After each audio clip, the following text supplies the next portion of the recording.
Hey, Ron, by the way, if you're there, thank you so much for the shout out last night. That was dope. I think we are live. Hey, Ron, by the way. Yes, you're very welcome. Thank you so much for the shout out last night. That was dope. You're welcome.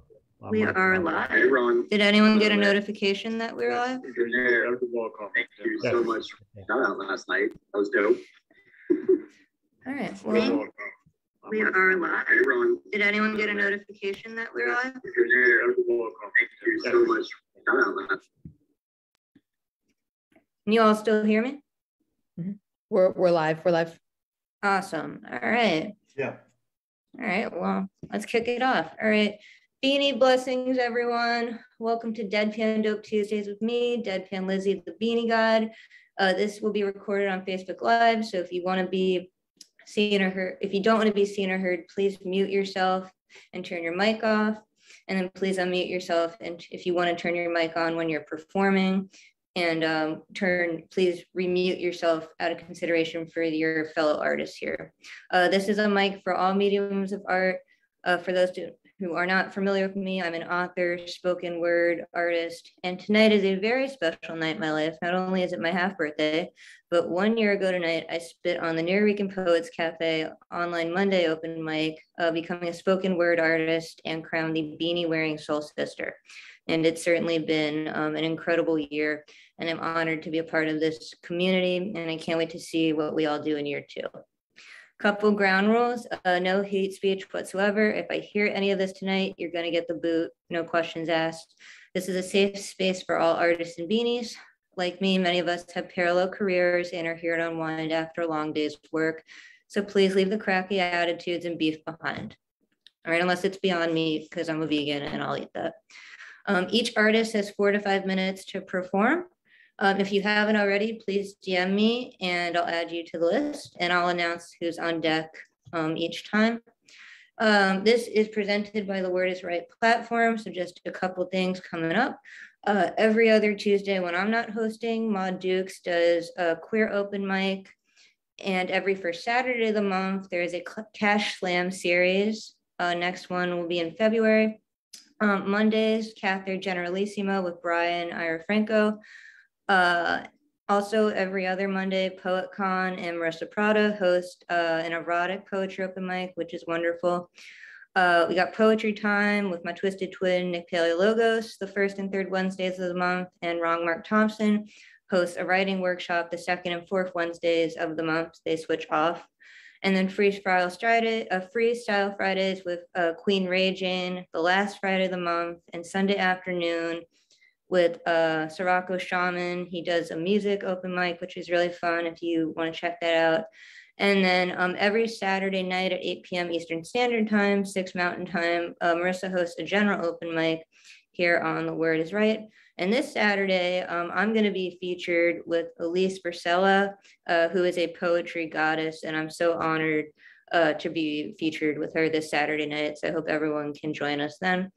And of course, Sarah Bellmental is going to be starting her own workshop soon. So congrats, Sarah. We're very excited to have you in the Word is Right family.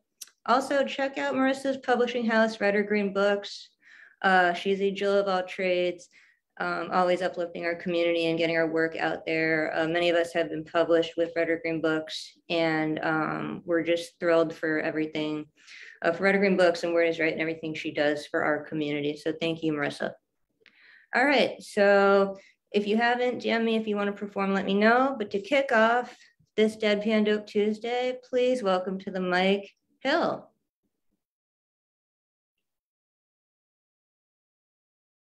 I think you're still muted, Hill. There you go. That was weird. It wouldn't let me unmute. Hi, I'm Hill. I don't know what I'm doing. I forgot to pick a poem, so I'm doing Google Doc Roulette. You're getting borrowed, stolen truth. I bury my feet in the ground, dug up for this purpose by another's hands, for another's feet. The soil is soft and forgiving, squishes easily between aching toes. I am now becoming the tree. This is perhaps a lie. Truthfully, I have always been the tree, the rough bark that, without moving toward it, I know would scratch at my dry skin, could be traced upward to a cracked branch, too fragile for my weight, crooked as my own oft-broken fingers, compromised yet hanging on. I have always been the squirrel. How I hate to admit this one, how human eye has waged war against those gnawing teeth, paused mid-step in the grass, tail twitching faintly, small body held very, very still, a taut line ready to snap into action or pretense of nonchalance. Squirrel Eye chooses the latter, goes back to gnawing on something. I have always been this bullshit. This everything is connected, we are all one bullshit. That is capital T, true, but also capital B, bullshit, as in not mine. Borrowed, gifted, stolen, sifted through, passed down, filtered by her church, his guru, their books, this ground, borrowed, rented, stolen, squishing between my toes as I stand in dirt, pretending to be what I am not. In truth, I can borrow clothing, a writing style, a trick of speech, a hope for the future, a hobby, a turn of phrase.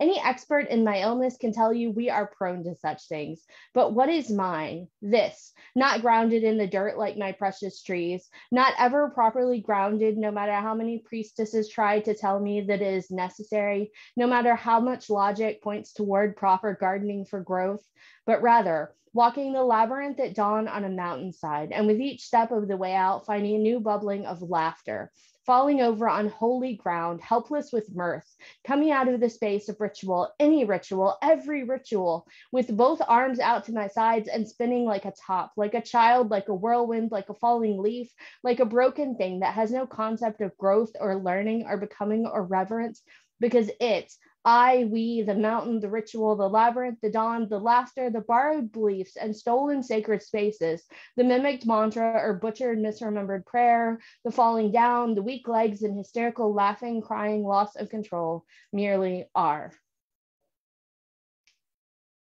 Thank you. Give it up for Hill, everyone. Yeah. Beautiful read. Beautiful read. Awesome.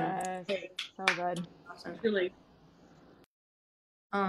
Thank you so much for sharing, Hill. Please let the folks know where they can find you online. I am just Hill Hoover everywhere. Insta, Facebook, whatever. Awesome. Hill is amazing if you don't know Hill, so please follow them. Thanks for being with us tonight, Hill. I always love hearing your work. All right, up next, we got my sister Miro, and on deck we have Raul. Oh, hi there. Hi. Thanks so much. I luckily managed to find something. Oh, look, Christian's holding up my book. Yes, I have a book, Ebb and Flow. If you want to give it a read, let me know. Get that shit. Thank you. Thank you, kind stranger. So this is old shit. This is like the notebook that I was writing in. So like it's your 1 year anniversary. It'll be my 2 year anniversary this summer with Nuyo. So congrats to you for being with us for a year. That's awesome. I think I was there on your first night actually. But this was written in October, I think, of 2020, when I was still living in West Virginia with my parents. I had just watched One Flew Over the Cuckoo's Nest for the first time and had visited the local lunatic asylum. It's literally called a lunatic asylum. And I was also grappling with the decision to come back to this bitch of a city. So that's what this poem is about. It's called The Ward. And I'm still like editing it because this is early shit. So here we go. Limbo lives on the ward, steady, endless, unbaptized souls moving toward nothing, and I exist here, pacing the halls, living in thoughts that make my stomach churn, subsisting on homemade horror, a dance macabre carefully choreographed, rehearsing on loop, get all the steps right no matter how much it hurts, even when my feet bleed and my brain is at capacity, the monsters roar, Dance, baby, dance, give us more, feeding on the torment in my mind. I'm locked in fear, stagnant, a snake chasing its tail, an evil Enso created in one fatal brushstroke by a Japanese monk with malintent. Stay in your suffering, be content in your padded cell, encircled by soft safety. It's comfortable, soothing, and familiar to live in this anxiety. Medication time, gentlemen, get in line, sip and swallow, go back to my room and wallow in the chemical delirium, convincing me that I'm here voluntarily, can leave anytime I want, but I can't, because I'm not ready. It's scary outside, I know, because I've already written all the what ifs, drafted my doom 1,000 different ways. I'll stay on the ward. Yes, limbo is the light, is the way.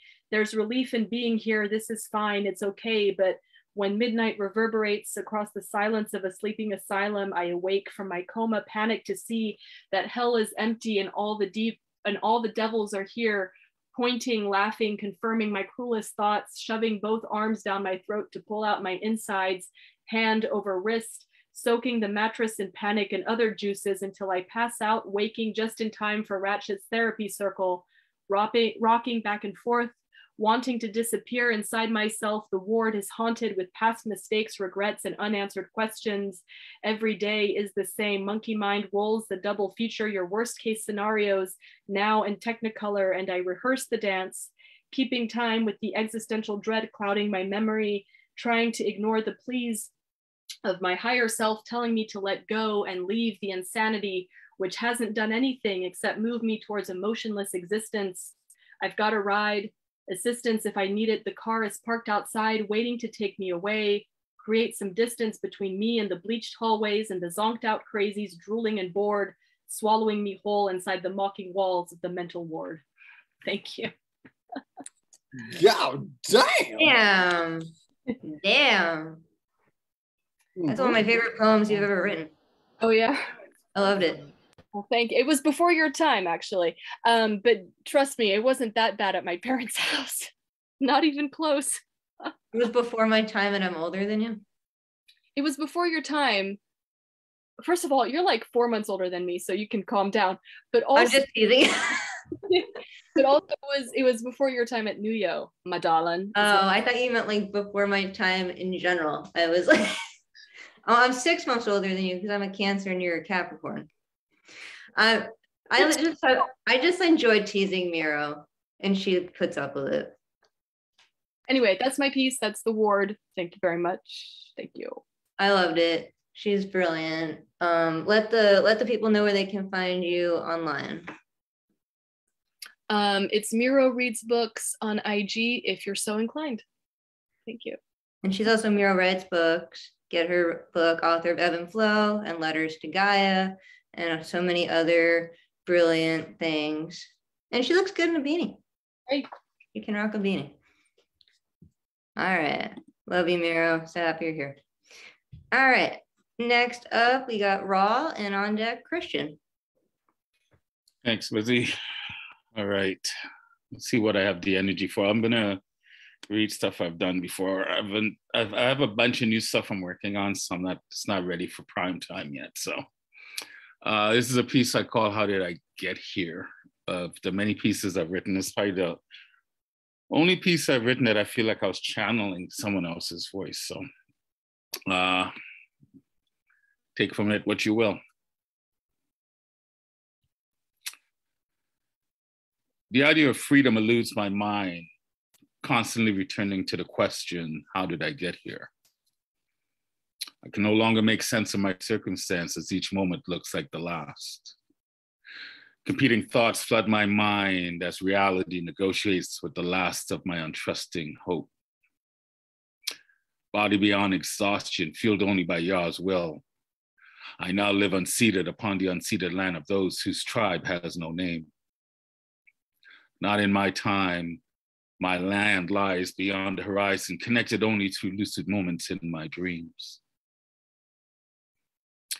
It's been many moons since I felt the dirt of my village underfoot. Surrounded by the morning airs, I welcomed the sunrise amber with my father. Laid lazily on the banks of the river where my grandfather swam as a boy. rested in the safe embrace of my mother's story as my imagination came to life in the star-filled playground of the night sky. Desperation and despair are my guides in this bittersweet moment of rest. Caught in an instant of disconnect, faint voices of my ancestor bangs the drums of my memories in this confusion of bondage.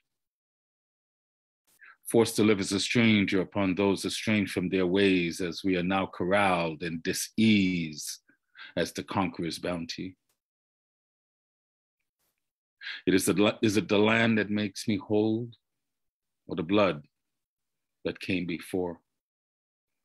I did not choose this fate, for fate chose me to be enslaved. In this place where time has no meaning, I endure the pain and suffering of indignity. Necessity and circumstance forge a new family of souls with whom I shared this harshness. Together, we witness new life and share in misguided laughter despite it all. I sometimes cry and cower in shame. In respite from the yoke and whip, I take to arms in my mind against my captors, but always I laugh in my tears, if only to make sense of my stolen manhood as I await my return to the land of my birth. I sometimes wish that breath would be foreign, but my demise is still a time away, for I keep fighting for my home within. I'm a descendant from the dark place that shed light upon the heavens, beholden to my past and void of this now, bearer of hope for a better tomorrow. And as I fight through the harshness to survive, each scar symbolizes the spilled blood of my strength and courage. So today, I lay here to rest. For tomorrow, I will face the madness yet again, to look fear in the eyes and to laugh some more, for I am still here. Thank you. Wow. Great ending. Oh, that was such a gorgeous piece. Thank you for sharing that. Thank you. Where can the people find you online so they can read more of your stuff? Right now, you can just find me on social media. So my Facebook and IG is Rawl I am. I have a website, rawljames.ca. So, but right now I'm trying to determine, do I do a book, blah, blah, blah. So stay tuned. I'll be just hanging with the people in these recital rooms. So awesome. Well, I hope you do put out a book, because I will definitely buy that book. And anything else you write. So thank you so much for sharing and being here. I'm so happy to see you. Thanks for having me. Yeah, my pleasure. Keep coming back. All right, up next to the mic, we got Christian, and on deck, we got Ron. What up, everybody? So I thought I was just gonna spectate tonight, but I'm gonna miss some amazing people, so I said, why not share some stuff? So I think I'm gonna do two. One I've never done before. It's called Perishable. I'm rotting away on the inside as I reach out to you people for help, while my outer shell of a body remains intact for now. Your silence makes me want to scream and break out and listen, damn it. Do you not see what you're doing? Do you not hear how you make me feel? The anguish in my heart, the angst in these words, the sadness in my soul. Each one covered in misery, smothered in a vat of disregard. All bliss removed, extinguished of all preservatives, despite any foolish attempts to seal my mind from decay. Yes, it is inevitable that my expiration naturally comes to pass, but it is by your doing, by the hands in which you hold my fate, that I shall perish, unless you take the time to listen. And that's that one. And then, you got another one? Yeah, if that's awesome. Cool. Yeah, you got time. Cool. This next one's called Hindsight. Everything's so calculated. We don't know how to appreciate this thing called life or live in the moment, because we're too concerned with what to be posting on the internet, because we cannot accept the whole world not knowing we exist. So we click, and click, searching for another perfect pic. to keep the feed full of fake friends fed with all of our ridiculous nonsense. Trying to find a person that we've been, but too afraid to look within. So we keep chasing motivation with daily quotations, because we can't ever seem to meet everybody else's expectations of who they think we should be, projecting their insecurities onto every single individual within the vicinity, as they lash out like a little child or a Billy Bronco going wild, because they can't quite understand how happiness comes from a smile, or just the little things in life, like how we choose to spend our time with our family and our friends before it all comes to an end.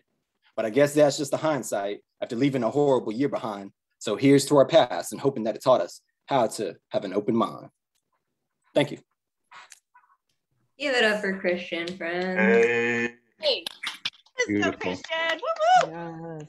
Love both those pieces. By the way, you can get my hoodie. DM me or email me. You can find me Curly Head and Ninny. Tie-dye. Oh my God. Buy it. Oh yeah, I will definitely be buying a hoodie. I'll put it in the chat. With a beanie. Boom. Follow him at curly-headed Ninny. It's like from Elf, right? Like cotton-headed Ninny Muggins, but it's curly-headed Ninny Muggins. Yeah. Okay. I love it. Both brilliant poems. Buy one of his sweatshirts. See him at the Nuyorican Poets Cafe when we do hybrids. He's a great, great guy to know.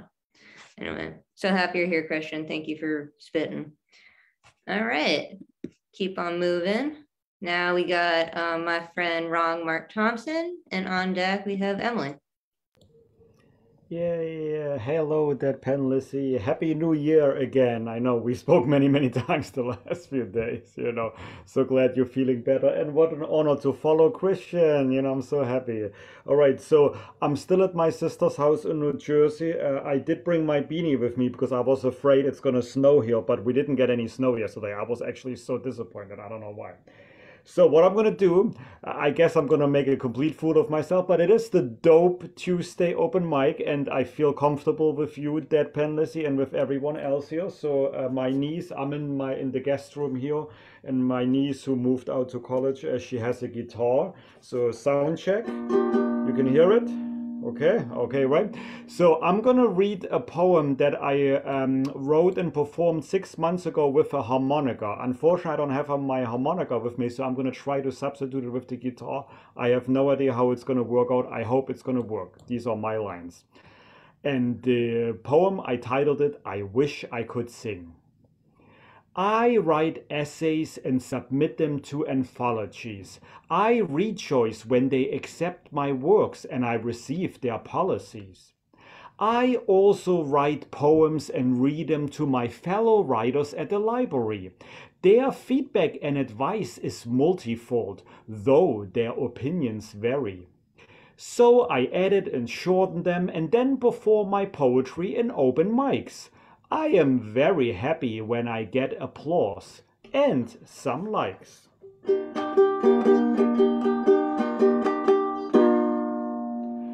I take photos when I walk outside. Nature's beauty amazes me. It is my pride. I even started writing short stage plays and found actors who were willing to act without getting paid. I produce my own online workshops, book talks and art classes, the occasional theater play, and sometimes an open mic for the masses. But there is one thing I have not yet done, something I really think is so much fun. I want to do it so badly, but unfortunately I can't, sadly. You see, my voice isn't just good enough to hum a tune. When God created me, He finished me way before noon. He forgot to give me good vocal cords. Because of that, I cannot create my own records. I cannot sing lyrics, I don't have the voice. Trust me, this was not by choice. I wish I could sing like some of our fellow singers here. I would rather not sing, I would hide and disappear. I wish I could reach the highest notes or go down low to do some quotes. But I can't sing, not even a ring. I love music by others in my ear, but trust me, you don't want my own singing to hear. I wish I could sing, but sadly I can't. God, I wish at least I could do some chant. So, I guess the next best thing is this guitar to produce a few tunes. Maybe that will make you smile and fly some balloons. I hope my silliness and somewhat music made you smile tonight. As always, I hope your evening will be shiny, funny, positive, and bright.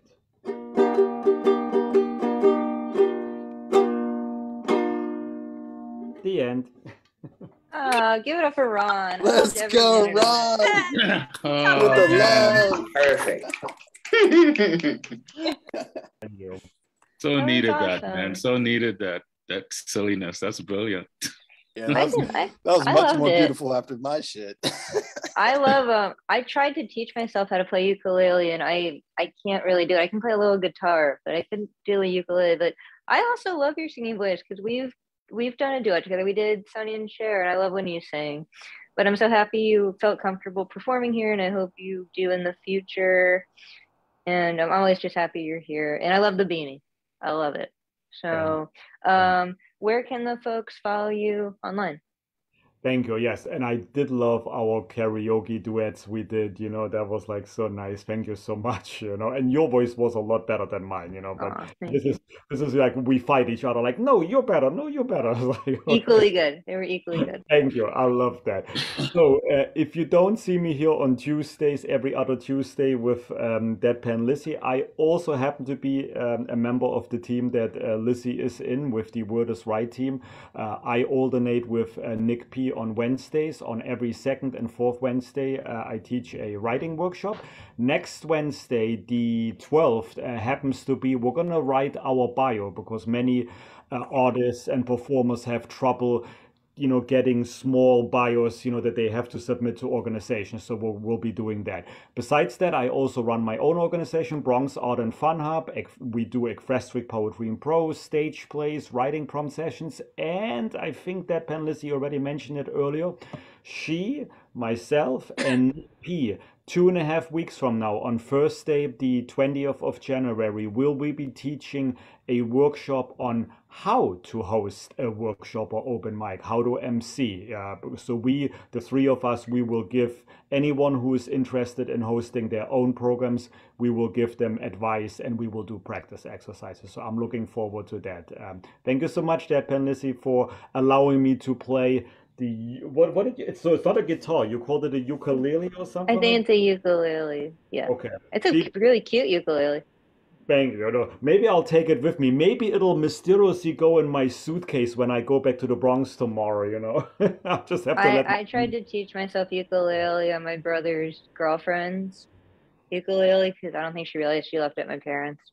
So, But no, I love it. Anytime you want to sing, I'm always happy to have you sing on this platform. And yes, we are going to host on January 20th, me and Ron and Nick Paleologos. He'll be here in a few minutes about how to MC, because hosting is its own form of art and an important one. So I'm excited for that, and check out Bronx Art and Fun Hub for everything Ron does and more details on that workshop. So happy you're here. All right. Up next, we have the author of Armful of Poppies, Emily Cordes, and on deck we have Christy. Hey, what's up, everybody? Happy New Year. Hope you're all doing well. So I got a couple of pieces for you, a few short ones and a longer one, all new shit. This first one is this is a poetic form Lizzie actually invented called Pan-Ku, as in Deadpan Ku, and it's really simple. It's just a 9-word poem. So I sneezed out a couple. Pan-Ku for 22. The social dilemma. Ironic Saturday night. Smartphone addiction documentary with newsfeed chaser. Cat mitzvah. Craziness achieved. Cat's 13th approaches. Consider throwing Jewish fete. Breakfast for dinner or pancake panku. Sound alike poetic forms inspire cravings, breaking out the Bisquick. New Year's Day 2022. We are time's guests. Tread lightly, no sudden moves. And this next one is a longer one inspired by an outdoor dance event I went to this Sunday. It's called, scrolling up here, it's called Tandava. January 2nd finds me outdoors, dancing under cloudy Brooklyn skies. Boots mud-caked, souls ecstatic like our Woodstock predecessors, blessed cursed to witness interesting times. Feet charting out intentions as my head's unspooling poems, welcoming a year so young and infinitely old. 360s spun on this high 50s day. Knit hoodies, fingerless gloves, fresh boosters and KN95s are prayer-thin barriers as the oceans and the numbers surge and rise. Spines ripple and arms undulate, but the knot between my shoulder blades won't leave, still can't shake the past from off my back, should charge rent for how long that monkey stayed. Another page turns, strange how little changes. My 34th found me in this same park, slam jamming to Nirvana, masked and joyful, hope rippling through the mild November dark. Are we brave or merely brazen, or just stupid and contagious? Dancing rings round wilting roses, spiraling toward life or death with every passing day. In India, they say, the great god Shiva dances ringed with flames, poised gracefully between rebirth and sheer annihilation. When his dance starts, the world will terminate. But other versions say, in motion he sustains us. When he stops is when it ends. So cosmic DJs keep that music playing. Spin galaxies and chakras like turntables. Can't fall asleep at wheels or at the decks. Until our last day comes, gods and creators will dance each new beginning till the end. Thank you. Give it up for Emily, everyone. Hell yeah, Emily. Shiva the goddess. I told Emily the other day I want to move to India because I love Shiva the goddess. Awesome. Yeah, and Panku, thank you to Wrong Mark Thompson. Actually, he helped me figure out the name for that, which is a little gross, but the reason Panku came into existence is because I belched like King Kong. And I wrote a 9-word poem and tried to figure out if there were 9-word poems in existence, and I didn't see it, hence a Panku. So, but thank you for sharing, Emily. Where can the people find you online?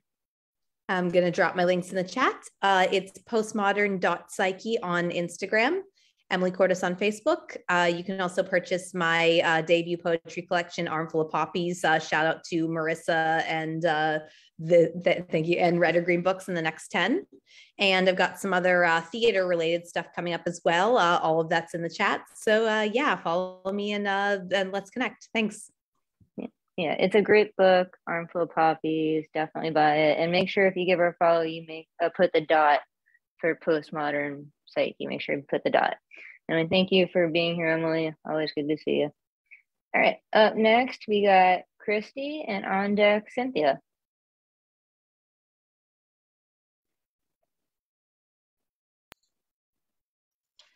For some reason, my video is telling me it's not working. Can you hear me? We can hear you, but I'm sorry we can't see your face. Yeah, that sucks. I even have a hat that matches my poem. So just to, set the scene, it is a WVU, West Virginia University hat with it's blue and yellow with a big puff ball on top. Okay, here we go.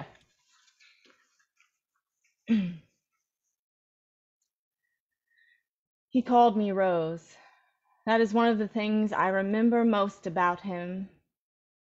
That always makes me smile. He would always make me smile. In that first love kind of way, that freshman year love kind of way. He called me Rose, and the memories stuck, and time stood still, and life was different then when he called me Rose. When I was the 18-year-old Christy, a freshman at WVU, newly out on my own, and the Golden Girls were my jam. I loved watching them in the common TV room in Borman North Hall, the all-girl dorms where me and my newly new girls would watch my favorite show, and we teased about who was who, which Golden Girl are you. Those were the days, and those are my memories.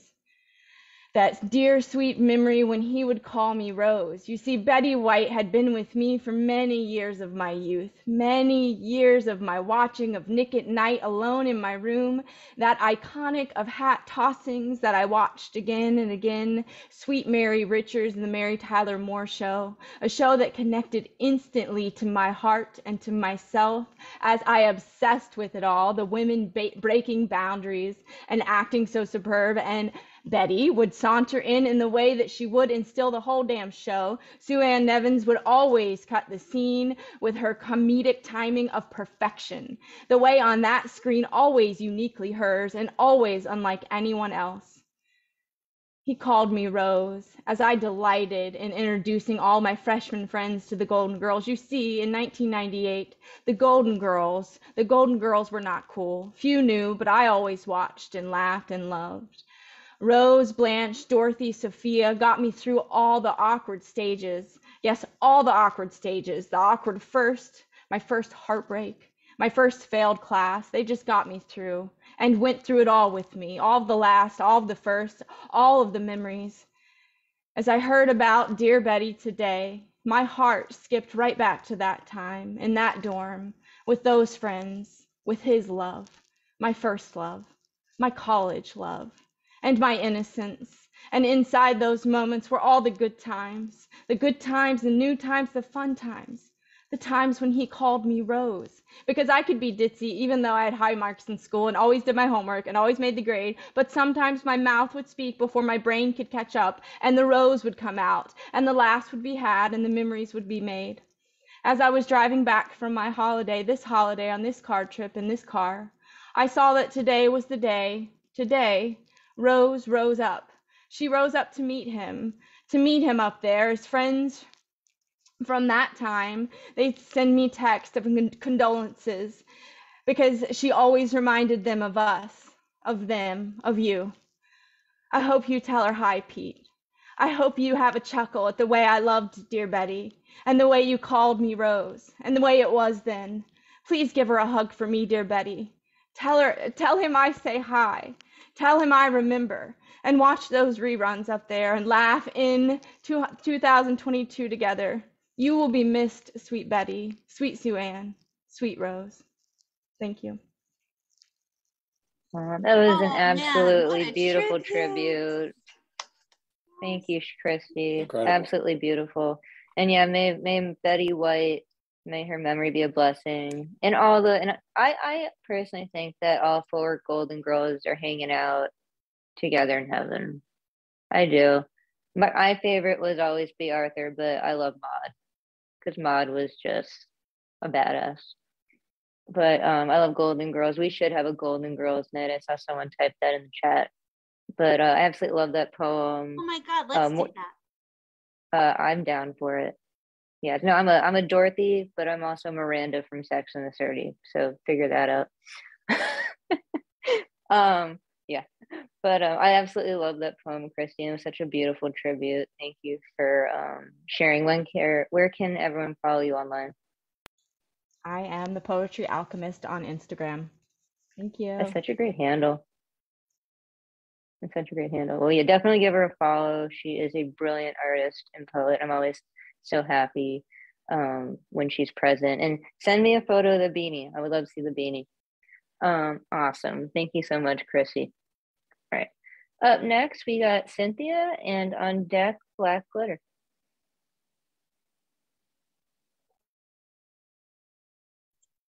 Hi, thank you for having me. I'm going to share from Sovereign Souls, Whosoever edition. Whoops, what happened to that? Okay, well, 2 chapters. Chapter 42, Gender Identity for Dummies for Ms. Impresario's Competition. I trust you're waving at somebody and not telling me you can't hear me.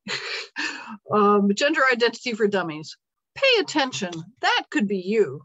Do you still think it's all about just boys or girls, males or females out there in the world? If so, you must be my grandmother's age, because people of Gen Z, while sometimes resistant, just do not have plausible deniability for not knowing that we exist. I mean it, knowing deep in your bones that God made the world interesting. Gen Z, we are not dummies. Maybe our parents are resistant and want to shelter us and tell us what to think, but that plan is outdated. Grandmother, parents, school board, let's get it out into the light of day, bring it out into the shimmering grandeur of knowingness. Teach me about gender diversity. I am not my grandmother. Limiting textbooks to the knowledge of her day renders us dummies. This is the 21st century. Do not tell me what to think, but teach me how to think. Help me research new avenues so I need not idle in resistant ignorance. What baffles me is when folks cloak their resistance in the Holy Bible. If you really love God, please reason this out. You're saying an all-knowing, all-seeing God makes no mistakes, yet creates some 10% or better of the population defective? I don't think that can be right. And I feel good knowing an omniscient, loving God, one who makes no mistakes and no dummies. Since long before the days of my grandmother's grandmother's grandmother, gender variant, same gender loving, intersex, and other persons have been being beautifully and perfectly created by the same God of my grandmother. We too are fearfully and wonderfully made. I'm not resistant to that idea. It's the dummies who insist on wearing blinders, on pointing out that the forms ask for male or female, with knowing smirks that cause me to scratch my head and think, Harmonia, can't you simply tell by looking at you that you're a tad more complex than that? I'd like to think I could just claim female, and one day I will, but by then I suspect my grandmother will long have been buried, because until the schools help us with our knowledge, it's all too easy to remain resistant. Please bring the facts into the light. Don't let this tiny spark of a potentially new idea burn out, lest we all remain dummies. If coming into this you were, like many of our grandparents, highly resistant, just think, now we've gotten it all out into the open, you're in the know. Look in the mirror, pat yourself on the back, shout it proud, I ain't no dummy. Then come along for the ride, claim LGBTQIA+ pride, and remember, allies are always welcome. Thank you. What a very important poem. Woo! Hey. I loved every word of that. Thank you for sharing that, Cynthia. Gender is such a beautiful thing. Sexuality is a beautiful thing. I'm a part of the LGBTQ community, so I appreciate that. And of course, allies are always welcome. Yes, gender expression. We're doing an anthology this year, huh? I know, we are. We are going to do, Marissa and I are going to put out this year, later this year, an anthology featuring anyone who's a member of the LGBT plus community. So we will put out more information about that.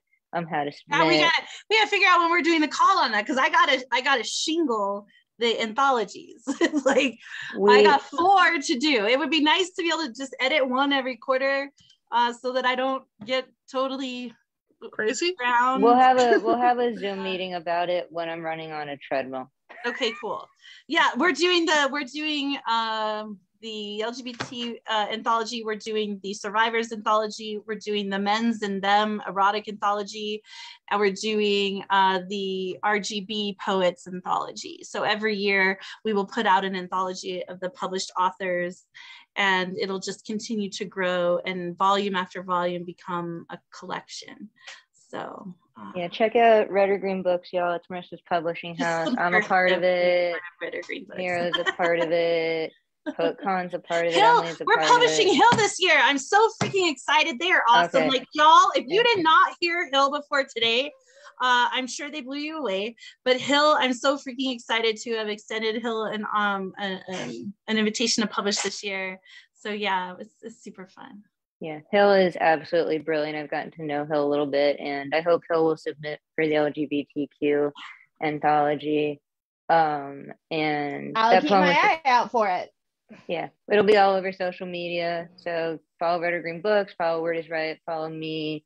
Cynthia, that poem was absolutely wonderful and brilliant. And thank you for sharing it. Where can the folks follow you online? I just posted a link to a workshop I have coming up on, I think it's the 21st, for writing sestinas. That was the sestina. And I'll put my Facebook or something up in a second. Thank you. But I'm Cynthia Winfield on Facebook. Sorry? No, I was just saying congratulations on your workshop. That's very exciting.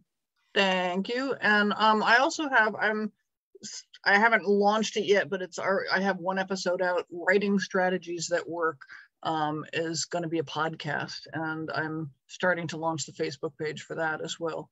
So, if you ever want to do a workshop, Cynthia, you can come do a workshop. We have I definitely want to do a workshop with you. Yes. Okay, we have 5 days of the week that are open for anyone who wants to do something. So if any of the hosts want to do a show, a workshop, or whatever, or if there's anyone who wants to come to Word is Right and do like a one-time thing, because it's at least getting in the door to getting your feet wet for doing things. We may have openings coming up this year, but yeah, every 5th day of the month there'll be an opening. So you let me know and I'll send you those dates and you can set the time and all that stuff.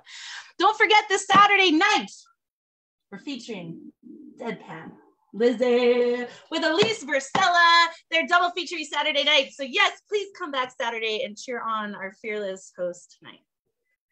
Awesome. And yes, follow Cynthia on Facebook for all these amazing workshops she's got going on. Come Saturday for the features. On the 5th of the 5th week of the month, I'm going to take a nap. But or maybe I will host a workshop. Who knows? People ping me and I end up hosting things. Also, Ron Mark Thompson hosts a lot of workshops, so follow him at Bronx Art and Fun Hub. He's got wonderful workshops I've hosted and taught on them, so please check all those things out. So many amazing people here and who aren't here, just doing really important things for our artistic community. So please continue to support them and going to them, and they're all unique and diverse and really fun to attend and really fun to teach. I've really had fun teaching a lot of workshops the last couple of months. All right, up next we got Black Glitter, and on deck Stephen Blaine.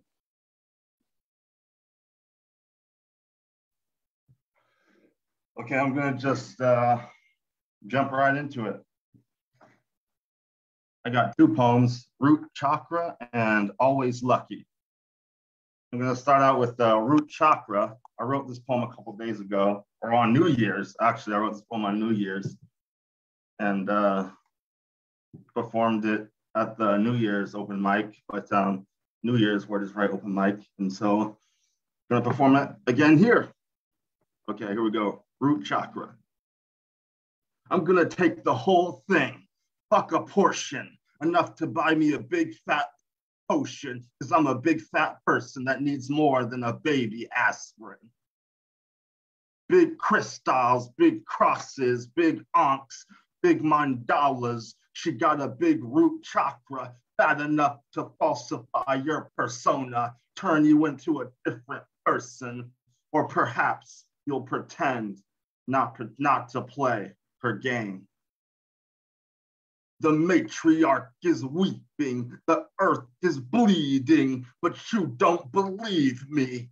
It's just superstition. Superstition just kill you. Root chakra will release retribution. Wonder what happened. You're not ready for Mother Earth's earthquake. Big houses, but not for the homeless and jobless. Big cars, but nowhere to park. Big headphones, but no time to listen. Big contradiction. Modern society has denied root chakra simplicity. We must return to base chakra basics. Face it, humanity's been dark places. Humanity keeps gambling, eventually will draw an ace of spades. That's right, the death card. We've come so far, but somehow have gone nowhere at all. Mankind's complex modalities will be our demise. We must return to base chakra basics. Let's go, Black Glitter. Let's go. Man. Oh, that was fire, man. Yeah. Fire, fire, fire. I got the root chakra here. Let's go, Black Glitter. Woo! There you go. Oh yeah, he makes a lot of, he makes necklaces, he makes bags. Go ahead and check take him out. that the wrong way if you want. Where can the people follow you online so they can look at your jewelry and your bags and everything? Okay. Oh yeah, Mordenti777 is my Instagram. I got jewelry up there that I'm selling, but I can't really do anything right now because I'm moving around a lot. So, and that's how it's gonna be for a while. So, but you can follow me on my Instagram at Mordenti777. Yeah, I'm definitely gonna buy his jewelry. I'm gonna buy Christian's sweatshirt. I'm just gonna be rocking all the cool poetry swags. Everybody's about to be dripping. I mean, I'm just gonna show up to listings and be like the broker not in a suit. I'll be like, I got my cool poetry swag on. You're all in suits. Mm. Didn't he have one more? I thought.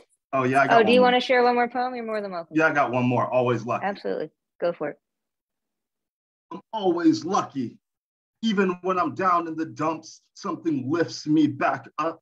Over victory, I rejoice. Defeat is not a choice. If you're within the sound of my voice, then you're lucky too, because luck is contagious like catching the flu. Who knew this lifetime would be so profitable? I'm a dragon hoarding treasures on a mountaintop. When will it stop? The haunting question that haunts me like high Buchai forest. When will my luck end? The haunting question like hi, goodbye, and hello again. When will my luck end? The haunting question like the conjuring. Until then, I'm conjuring currency reluctantly because I know there's coming a time when money will mean nothing. But that's okay because but that's okay because I always have everything I need, even when I don't have everything I need. Hope, the redeeming quality that guides me on my journey. And I never failed a mission. Even when I failed, I may lose the battle, but I always win the war. And I always tell the truth, even when I lie. Only those that remain selfish can't read between the lines. And I'm always lucky, even when I'm down in the dumps. Something lifts me back up. Mic drop. Let's go, Black Glitter. Whoop, whoop. Hey. This poet is awesome. He always brings it.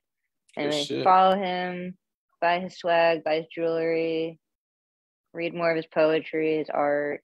I'm gonna be wearing that jewelry along with the hoodie. I can't wait to be rocking that around New York City.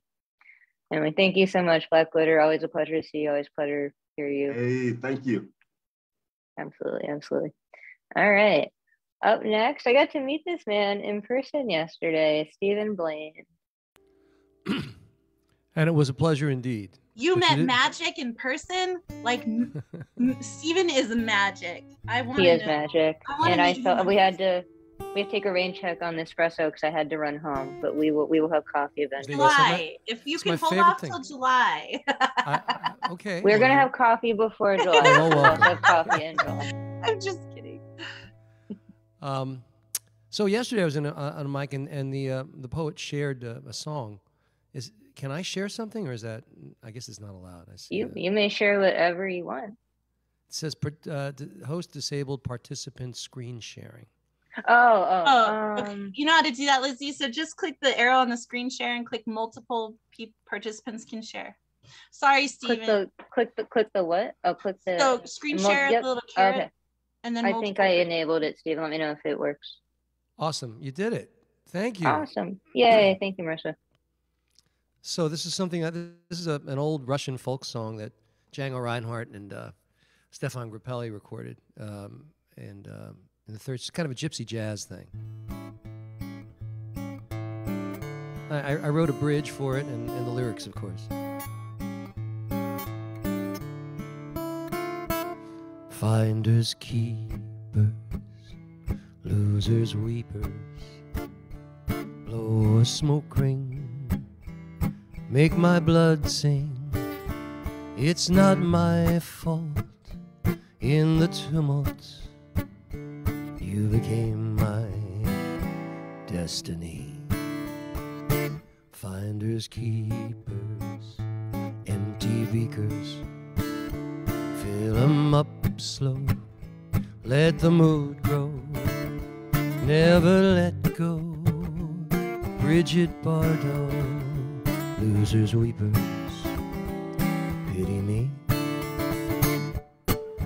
Tu es la femme jumera, you are the woman of my dreams. Qu'est-ce que je ferais sans toi? What would I do without you? Finders, keepers, losers, weepers, chimney sweepers, holy seekers. When we're dancing and romancing, finders, keepers, jealousy.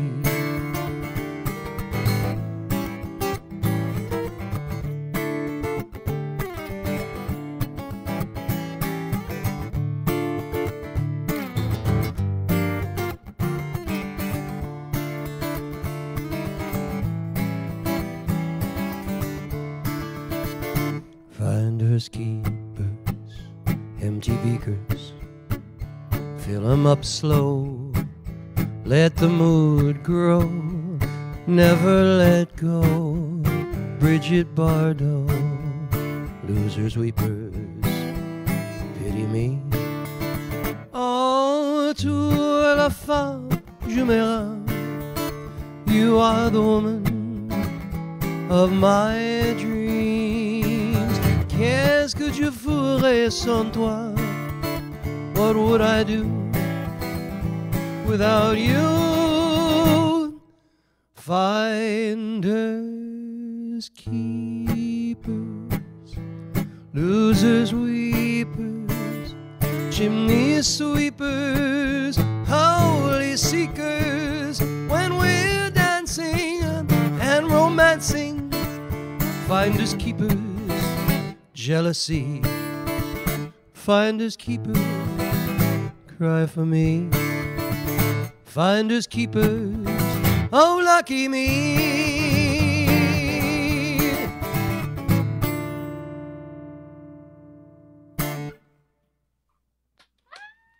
Stephen Blaine is magic, y'all. Oh my Give it God, up I for told him. you he's magic. Magic. That was fucking awesome.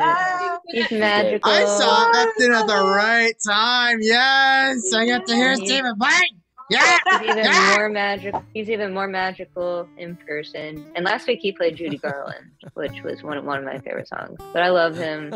I love when he comes and shares his music. It's so beautiful.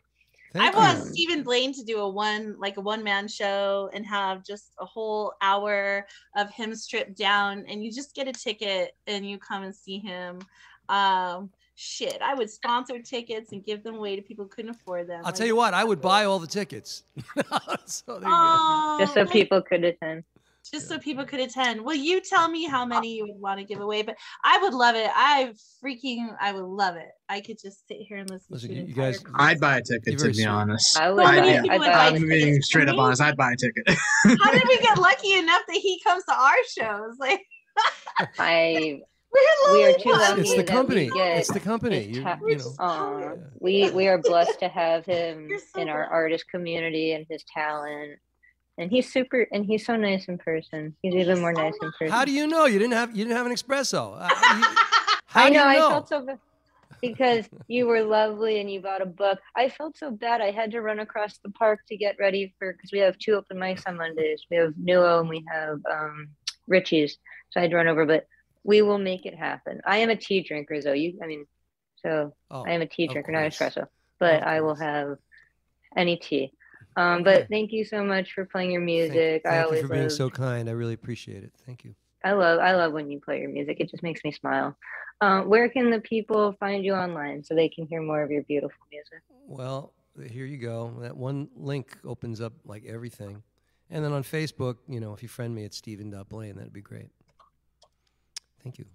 Awesome. Definitely give him a follow. He is a brilliant, brilliant artist. All right.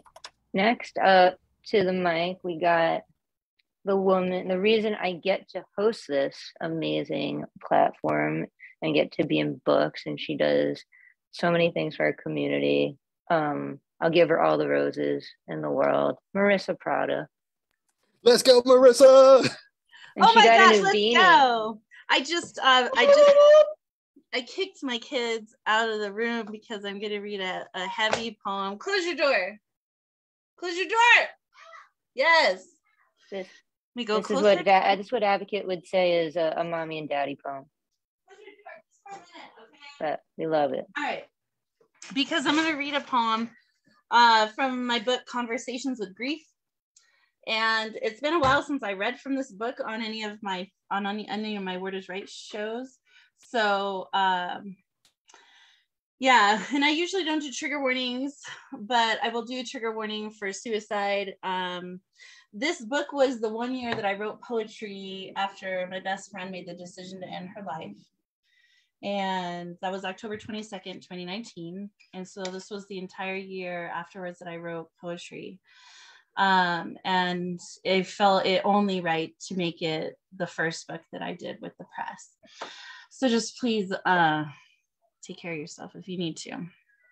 You know, we look at things in perspective. So I'm going to read you the poem titled 365. Anniversaries are a motherfucker, right? And so this is the poem that I wrote on the 1 year anniversary. It's titled 365. This day, 365 sunrises ago, I was driving to work at this exact time, 8:28 a.m., behind the city coroner van.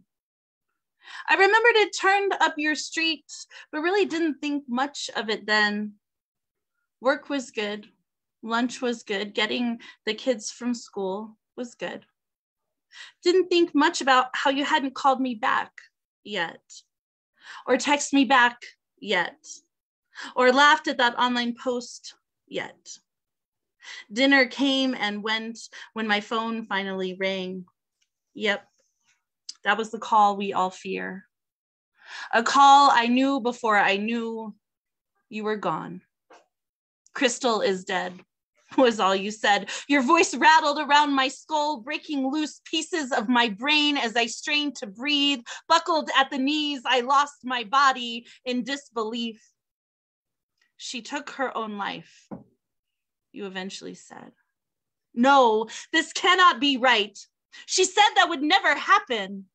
Nausea navigated like a champion through my core as illness coursed through the living particles of my breath. I called your phone. Your voicemail chimed, and I knew before I knew you were gone. No way had you used that gun. I'd asked you about that months ago. You said absolutely no. I could never do that. Maybe that drunken slice to your arm so many years ago, now finally decided deeper could dictate death, challenge God. But no one saw this coming. That pink-plated small caliber calling you home, cold in your hand. Full glass of vodka still on the nightstand as you loaded that one fingernail size, fuck you, I just want the pain to stop bullet that founded your freedom, my beautiful friend. Even as I stood in your room, in the exact place your body fell, smell of death defied by the sage crackling in my hand, I felt comfort among your things. And why wasn't I here? Why didn't she call? Why didn't I take the gun? Why didn't I do more? Why couldn't she have just stayed? Just one more day, I pleaded to God. What good was I if I couldn't even save her? I thought back then, when regret eroded smiles, denial swindled healing, and those relentless questions called to order, a courtroom of judgmental self-loathing.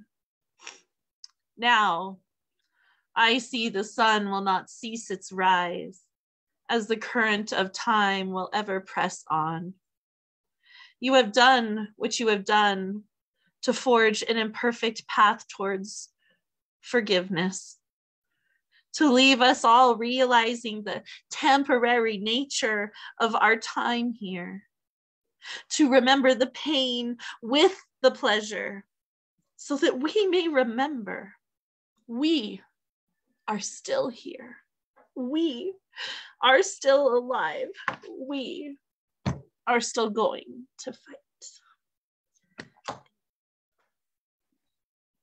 Oh, Marissa. We love you, Marissa. It's you know, it's heavy. It's If you're in heavy. crisis, please reach out. Talk to someone. Please just talk to someone. It's not forever, I promise you. This was her face, and Shane Maynard painted her face onto my book.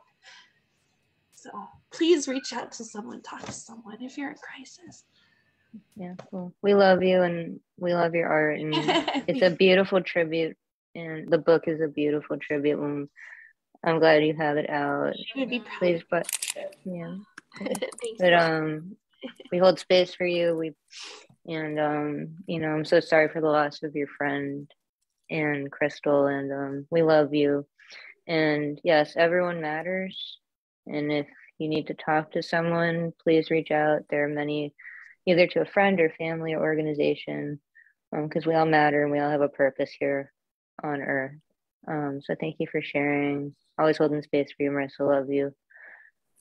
Please check her out. Word is Right, Writer Green Books, proud of painting and poetry. She is a jewel of all trades. She is the reason that so many of us get to host and publish books and just do amazing things for the artistic community and beyond. So we love you and thank you so much for sharing that important piece. All right, I'll take a deep breath. And then we're gonna, it's good to breathe, a little cleanse. And then we're gonna do a round two. If you would like to perform in round two and you haven't DM me, please do and drop your name in the chat. And first, to kick off round two for us is my twisted twin brother. He is the author of Ad versus Reactions. I love this guy so much. Please welcome Nick Paleologos. Let's go, Nick P! You're open mic. I'm about to start round two right here. Let's do it, you know? Go, Nick. What up, everyone? Let's go, Nick. Nicky. Yeah, we got this. We got this. Next 10 in the house right here. Original 10 in the house right here. Word is Right team in the house right here. All right. So I have a new one for y'all. This is literally done today. And the best part is it's also going to be participation, too, from the audience. So we're going to try some shit. And I like trying new shit. So when I say the word preach in my poem, I want y'all to scream back, preach. So you can all unmute and say preach. So let's try this out real quick. Preach. Preach. Preach. Preach. Maybe do like a hand cue and then that's I'll give you a hand cue. Absolutely. Okay. I'll go, I guess I'll say preach. And then you say preach. There you go. All right, there you go. Let's do it. So this one is called This is Gospel. Blank text becomes scripture. Creation stories always end with rapture. Preach. Preach. Beseech. Reach for the glory at the fingertips in the sky of Amazonite. Feel the warmth. Don't let it slip out of your hands. It's cold outside. There have been a lot of fallen angels lately. Fallen angels are people too, you know. Instead of picking up the pieces, we curb stomp on them, turn feathers to stardust, we paint the angels red, stick horns in the head, grow a tail and call them evil. Congratulations, we created another devil. Preach! Preach. Preach. Look for sermons on the mount. Too many times I have lost count. We praise false prophets and their lost puppets. Preach! Preach. Preach. Culprit! Culprit! We scream, we burn witches, we burn. We failed.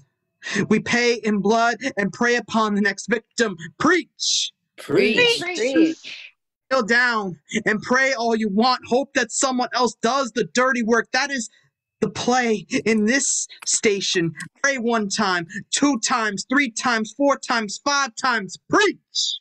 Preach. Preach. Pass on the torch like this is the Olympics. One town to the next, the machine ratchets and cranks out more 21 gun salutes. Bury another body, another human, fighting someone else's battles to protect the nation from devilish devastation.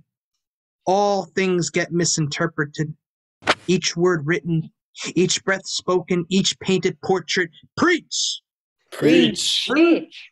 Chronological prophets talked, and we find ourselves trying to pry thorns out of each other's eyes. We hammer more into them instead. Preach! Preach. Preach. Dreams of peace in a kill zone isn't wishful thinking. We are the last of us, chanting one more. One of us. One of us. One of us. One and done. Preach! Preach. Preach. Gospel isn't meant for church structures. This gospel lives in souls. Preach! Preach.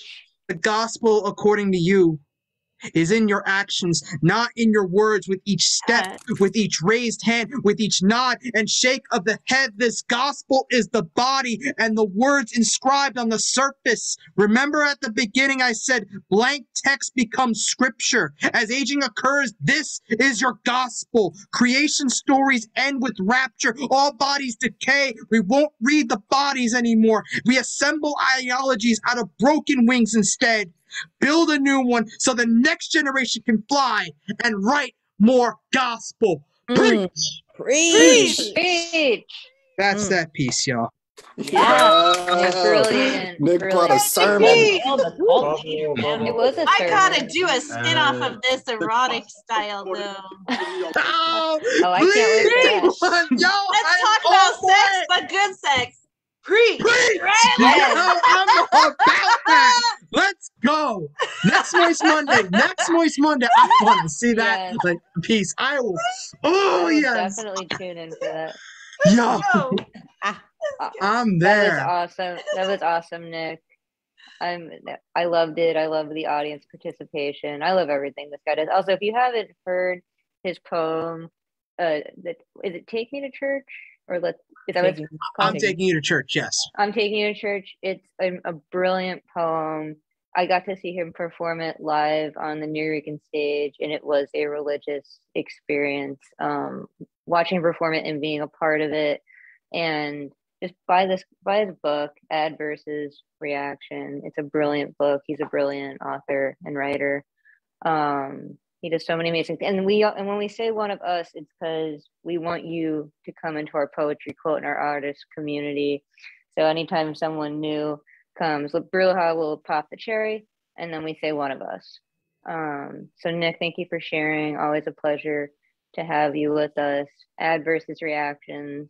Buy this book. He's a part of the Next 10, as well as Miro and Emily, and PoetCon is also a part of the publishing house. So buy all the books. There's so many amazing get in things. on that action. Hell yeah. And buy it directly from the poets. Absolutely. Yeah. So I'm telling people, if you're interested in a couple of poets, just buy it straight from the poets. The whole point is for them to make money and to sell their books, right?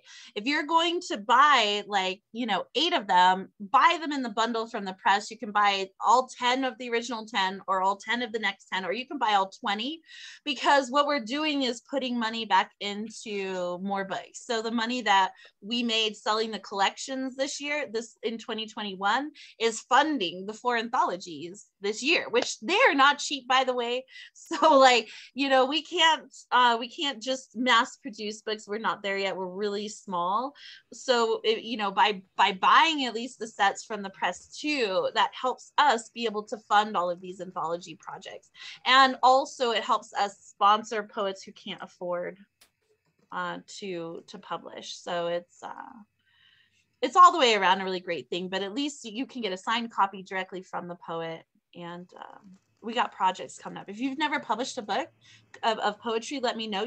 I can put you on the list. If you've already published, you know, and you want to publish independently, we can do that too. And if you have anthology ideas, like Poet Con's working on an anthology right now, concept that is going to just take off. And so, yeah, we can always talk about stuff. Yeah, Red or Green Books is amazing. Nick is amazing. All the artists here are amazing. Also, by this beautiful anthology, Poet Con, myself, Marissa are all a part of. Touching Tongues, Women's Erotic Anthology. I sold another one today to my trainer, and I just had a new batch come in because I got a wait list. So I'm very proud of this book. Very honored to be a part of it. Give Nick a follow, y'all, at The Real Nick P. He also hosts here on The Word Is Right, Poetry Time with Nick T, the first and third Wednesday. He switches off of Ron. And then I think I mentioned it earlier, myself, Nick, and Ron are going to host a workshop about how to MC all types of open mics, because it is its own form of art hosting. So I'll be with Bronx Art and Fun Hub, and you can follow them online for how to register and all the details. Awesome. Love you so much, Nick. Thank you, All everyone. right, next. How awesome. Yeah, love you so much, Nick. All right, next up, I hope her camera's working because I really want to see the beanie, is Christy. And then on deck, we got Christian. Yeah, it's not working, and I would have to turn everything off and reboot, so I didn't do it. But we'll just have to fantasize about what the beanie looks like. Definitely, it was a good one. Okay. Here we go. You are my sunshine, my only sunshine. You make me happy when skies are gray. You never know, dear, how much I love you. Please don't take my sunshine away. The sunflower was always my favorite, and somehow always a sign of love and adventure and freedom. Around my 18th birthday, my mom got me a singing sunflower. Yes, a singing sunflower might seem a little silly for a genuine grown-up, but it belted that "You Are My Sunshine" song, and wiggled and had sunglasses on, and that singing sunflower of mine, it sang to me. It sang and wiggled and always made me giggle and always made me think of her, my mother. You'll never know, dear, how much I love you. Always got me, and always made me feel tethered to her, tethered from my heart to her heart. Always made me feel some sort of way. Not always in the best way, but some sort of way. And in those days, the hard days, the broke days, the singing sunflower got me through, and my mom was always there in her own way. Maybe not always the ways that I wanted her to be, but her own way. So today, when I was prompted to think of a childhood song, it crept back into my world, and the song came alive once more, and the sunflower danced in a different way, in a different time, to a different me. Thinking about it today and singing it out loud, humming it as I write this, the words sound so different. It feels different today. It feels like I'm talking to myself, like it's an anthem to me, to the soul me, to the real me, to the healing me. It's calling to those me's. It calls to me to re-center, to rebalance, to refocus, and to remember her and to honor her. Please don't take my sunshine away. Please don't forget her. Don't forget her glow and her heart and her survival. She survived. You make me happy when skies are gray. You make me happy because I love you. I love me. You'll never know, dear, how much I love you. Please don't take my sunshine away. Thank you. Oh, I love that, Christy. That was beautiful. So lovely. And a beautiful voice. I love that too. song. Incredible. Yeah, beautiful singing voice. Wow. That was awesome, Christy. Thank you so much for sharing again. I love that song. So definitely follow her, The Poetry Alchemist. if you're not already. She's an awesome person, an awesome artist. All right.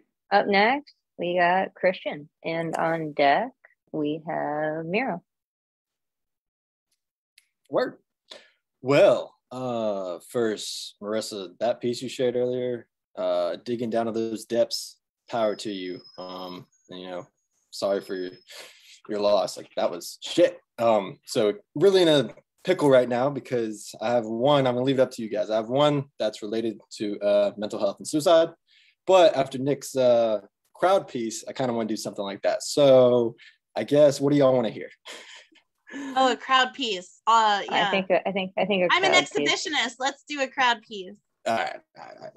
So when I say, we're gonna try this because I don't know the online perspective, but when I say she, you all say keeps me company. It's the first 4 lines and then the last line of the poem. So I'll do the hand gestures. In a world fairly foreign to me, but familiar to so many of its local inhabitants, she keeps me company. Okay. In a world where, oh man, hold on. I haven't done this online. This is different. Okay, take your time. In a world which desires to easily discard me like one of its furry little 4-legged subway ferrets, she keeps me company. In a world we are both striving to be the best versions of ourselves, despite all the trauma we've managed to endure over our individual lifetimes, she keeps me company. Even in a world where the men before me possess many of the same characteristics as my former selves, she still keeps me company. So it is without a doubt that she chooses to spare her time, share her space, and befriend a stranger just so I no longer feel insignificant in this world. Thus, one can't help but ponder, what more do I do with such kindness? Do I proceed to embrace it and embark on establishing an electrifying connection?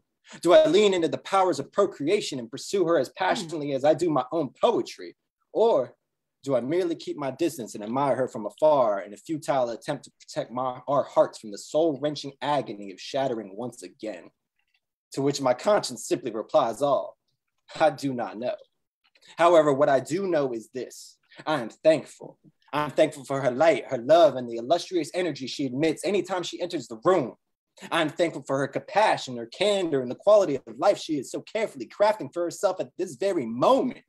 I'm thankful for the peace she brings me, the pride she possesses, and the presence in which we find ourselves just moments prior to parting ways. But with all these over-elaborate adjectives and conditional statements aside, let me remind you that I am just thankful. So as the rest of the words on this page near their end, much like the few nights we've shared together, it is with a gentle caress of her hand across my beard that she keeps my cheek warm. That is to say, she keeps me company. Keeps me company. Thank you, guys. Give it up for Christian, y'all.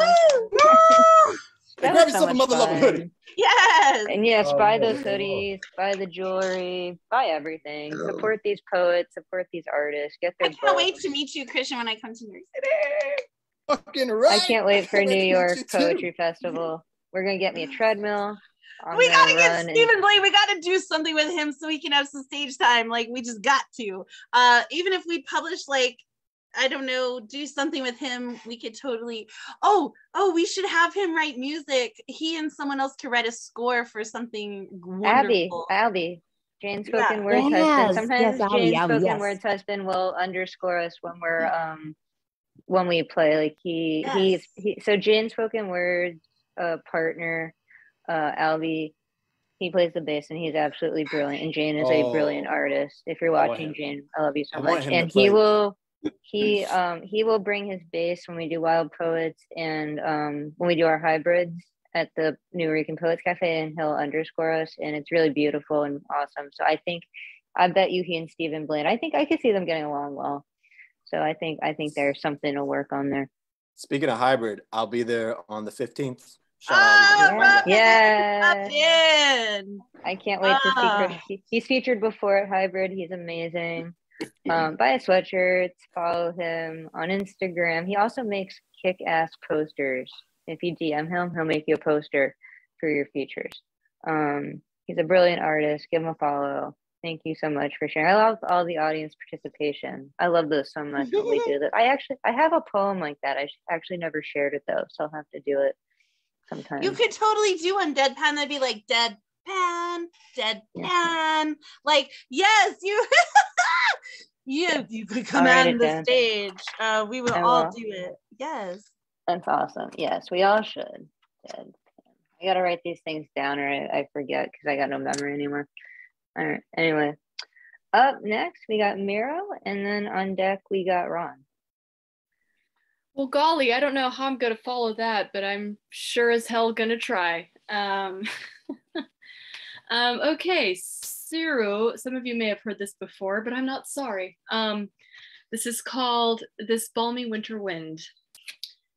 This balmy winter wind blows me home after yet another late night out, and floating over the asphalt accompanied by a whispering swirl of yellowed leaves, I lean into the pull of fresh memory, reliving the way your fingers wrap around mine, the way your amber orbs make me feel seen, the way your beard pricks my skin, the way we hold each other's gaze before losing ourselves to the warmth of oblivion. And I wonder how I managed to get me to my front door this close to midnight, drunk on touch and admiration. Thank you. Let's go. Drunk on touch and admiration. God, that line is brilliant. Thank you. Miro is brilliant. And by her book, Ebb and Flow, and Letters to Gaia, and all the other, she's gonna put so many more things out. She will, because she's such a brilliant writer and editor. And she's such a brilliant editor. She is, because she'll catch I make so many typos, and she catches so many things for me when we send each other poetry. I'm very grateful and appreciative. And yet I can't seem to touch my own typos. But I digress. You don't really make typos though. I mean, like poetry is poetic license, right? So you can get away with a lot of things in poetry that you can't if you're doing. Yeah, actually, we were talking about the Neo Cafe after the last Hybrid Advocate was talking about how like poetry is like the one form of art where it's okay that it's not always linear, but that's why it's so beautiful. That's why it's poetry. Yeah, some of the poets, I try to tell them like the way things should be punctuated or like capitalized but it's just, it's your license. You can decide what you want to do with it. And just yeah, when it comes to that though, you can totally cover all of it in the blanket of poetic license. Yeah. And if people don't get it, it's because they're not in the know. It's because they're not reading poetry. They don't. Everyone should be reading. In my opinion, everyone should be reading poetry. I think poetry saves lives. Poetry is real history, by the way. Okay, like for the most part, read people's poetry, especially if you want to know about the history of these poets. Read and buy all the books of the people in the room and read their poetry. All 20 of these books are so different. There's not any two that are the same. All their stories are different. Their cultural backgrounds are different. What they write about is different.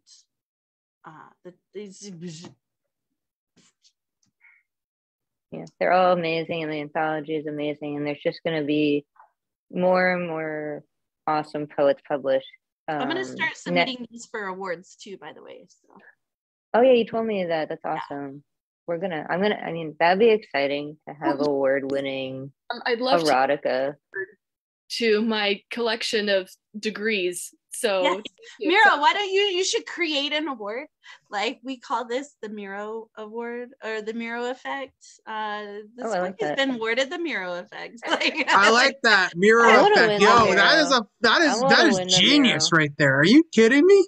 Why not? That is genius. That is genius. You just take shit. I'm thinking about starting an award for RGB for Red or Green Books, a book award that people can submit. There absolutely should be the Norican Poets Cafes should give out an annual award for a book. It gets hard when you start charging a lot for submissions for the awards, but it could become something that's huge. And I will be doing the springtime, we're gonna do like all 20 of us together, well 19 of us together, doing the like a reunion, if you will, and I'm doing a national press release on it. So we should hopefully get picked up on the wire. I think it should be the Miro Award and a glass beanie as the actual. Just kidding. I'm just kidding. Could it have glitter on there? I'm just asking if it being a could have glitter narcissistic on there. asshole. To share, I will say the beanie I donated, the second beanie I donated to the cafe is covered in glitter. Share the award with you. It's all good, girl. It's all. I mean, that would be kind of. I mean, I love the name though, the Miro Effect, and then it's just a glass beanie. Yeah, that's a brilliant name. It could be like off of mirror, right? So you can even have it That's be what I thought you were going reflective with. in nature, Yeah. you know.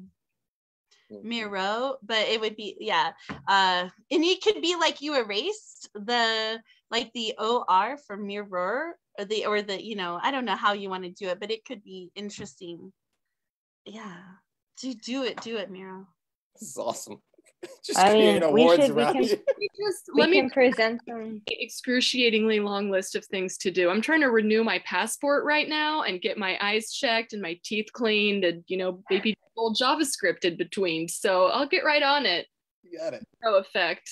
Hey, You're hit me up. doing I'll see if we great. can You're design doing great. something. I just had my teeth cleaned for like the first time since the pandemic started, and that dental hygienist, I don't think realized the amount of pain she actually gave me. I was like, "Can I have some Novocaine?"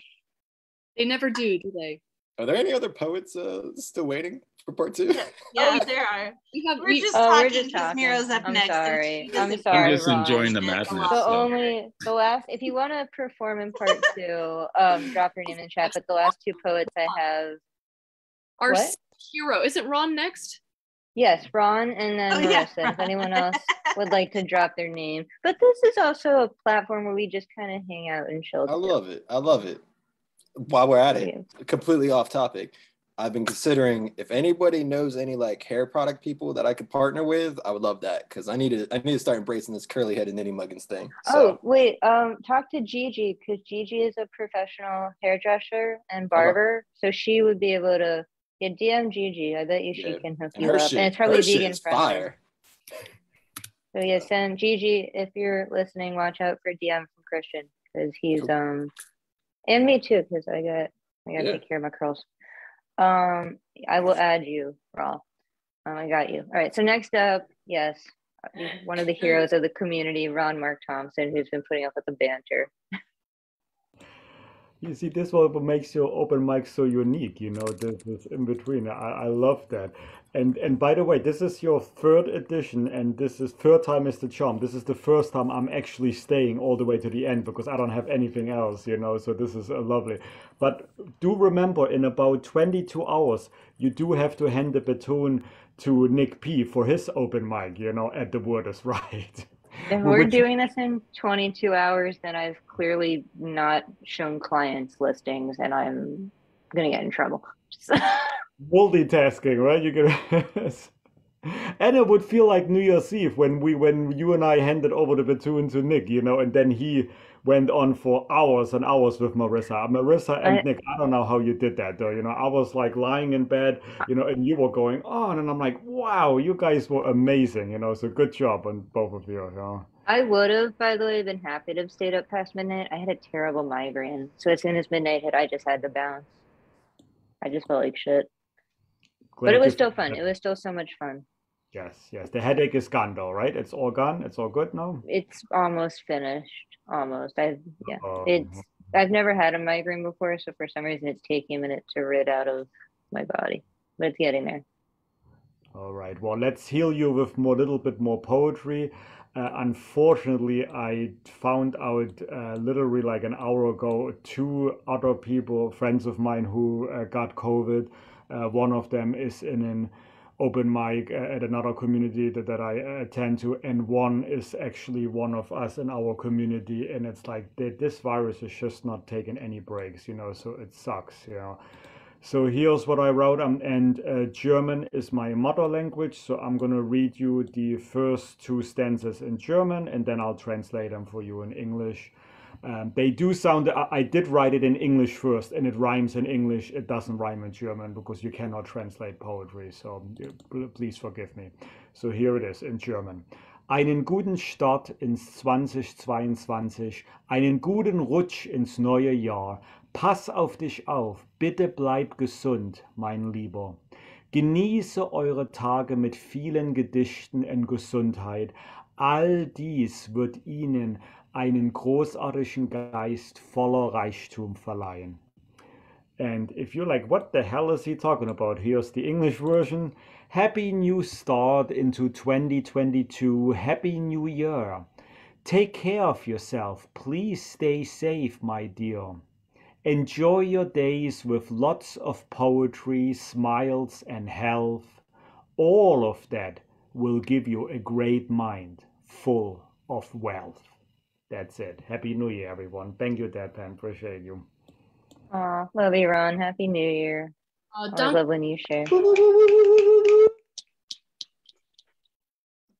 Awesome, awesome, awesome. Yeah, follow him, Bronx Art and Fun Hub. He does a lot for the New York and Poets Cafe too.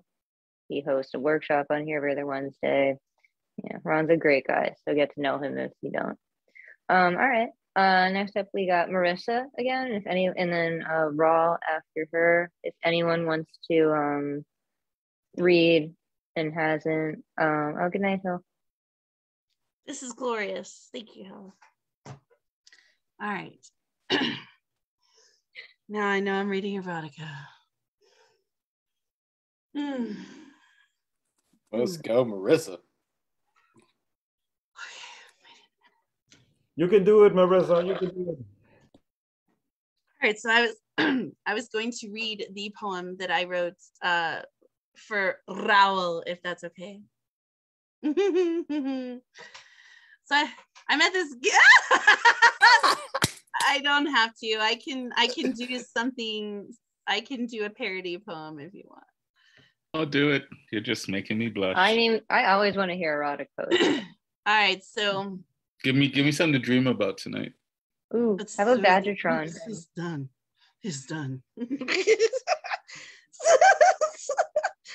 So yeah, I just met this poet, and you know, if you go talking some smack to me and then challenge me to write something erotic about you, I'm gonna do it. And I did it, and it goes something like this. Raul, like you mean it. First day of Canada class might have led me to believe that it wasn't all just French fries and gravy up north. They got sleigh bells and all the whistles to call me home to whatever you wear underneath that Canadian man beard. Raul. Rough me up. Human being, spiritual coach, my spirit, she needs a coach and some fucking teen spirit. Miss the boat of where are all the good men at?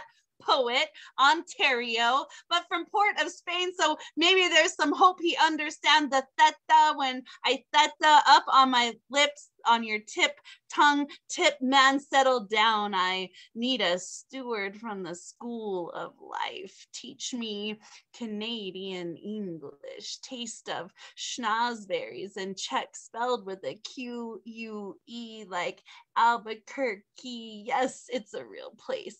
Take that left turn and I will show you the right place to place your crown, king of poetry and demise. I see that smile like Santa Claus working the naughty list, and I am what's prescribed.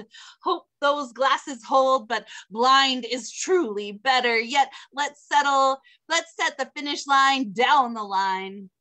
After days to come, like lines of this poem, they are never, never, never done. We come in multiples. We'll squirt if you're thirsty and lucky and just fucking good at your job, because school's out and I'm fucking retired. No more teaching men how to pleasure women. Go get that from Pornhub and call me in the morning after you hydrate. Raul. purring pretty this pussy. I want your beard on speed dial. I want it between my legs and right up my ass between my breasts and press against my nipples already erect. They have a name for you. I will whisper it to you if you ask nicely. Fuck nice. Don't fuck me nice. Fuck me like you mean it. Fuck me like the world is ending. I mean it when I say it's Santa's workshop every day. You let me wreck that glorious face of yours till my pussy oozes out your pores. It's a need to know, and I've got the clearance to ride all night long. Raul. Make me purr. Make me scream, make me cry, happy for fuck's sake. Sob myself into sainthood. Nothing is safe till I squirt all over your face, for there's no round one and done. I'm here for the long haul. Truckers, unpack this junk in my trunk. Spank me like you actually mean it, for I fucking mean it when I bite your beard and you say, let's fuck again, just like this. Every day. I wrote that in like 20 minutes for it. That's so spicy. God, Marissa, read that to me as a bedtime story. So I'm not going to stand up because this is a family show. So. It was great. I loved it. I hadn't written erotica for a while. So Erotica and a beanie, though. That's the extra. Okay, my crush is officially escalated. We all have a crush on Marissa. Oh, no, Marissa, nobody read has me a bedtime story. Oh man, no, it was great. Thank you. I loved it. I wonder what am I Every going to word. dream about tonight. Mira's ears were burning. She couldn't handle it. You can handle it. It's the Miro effect. I think The I'm Miro going to effect. fly over Albuquerque and just do a parachute in into know what I your love? vagina. How's that? Nice. You know what I love though? That if Touching Tongues wins a Miro Effect award, that a poem about a strap-on will have been awarded. Yes. Well, there's many poems actually in there with strap-on. Yes. And I like that.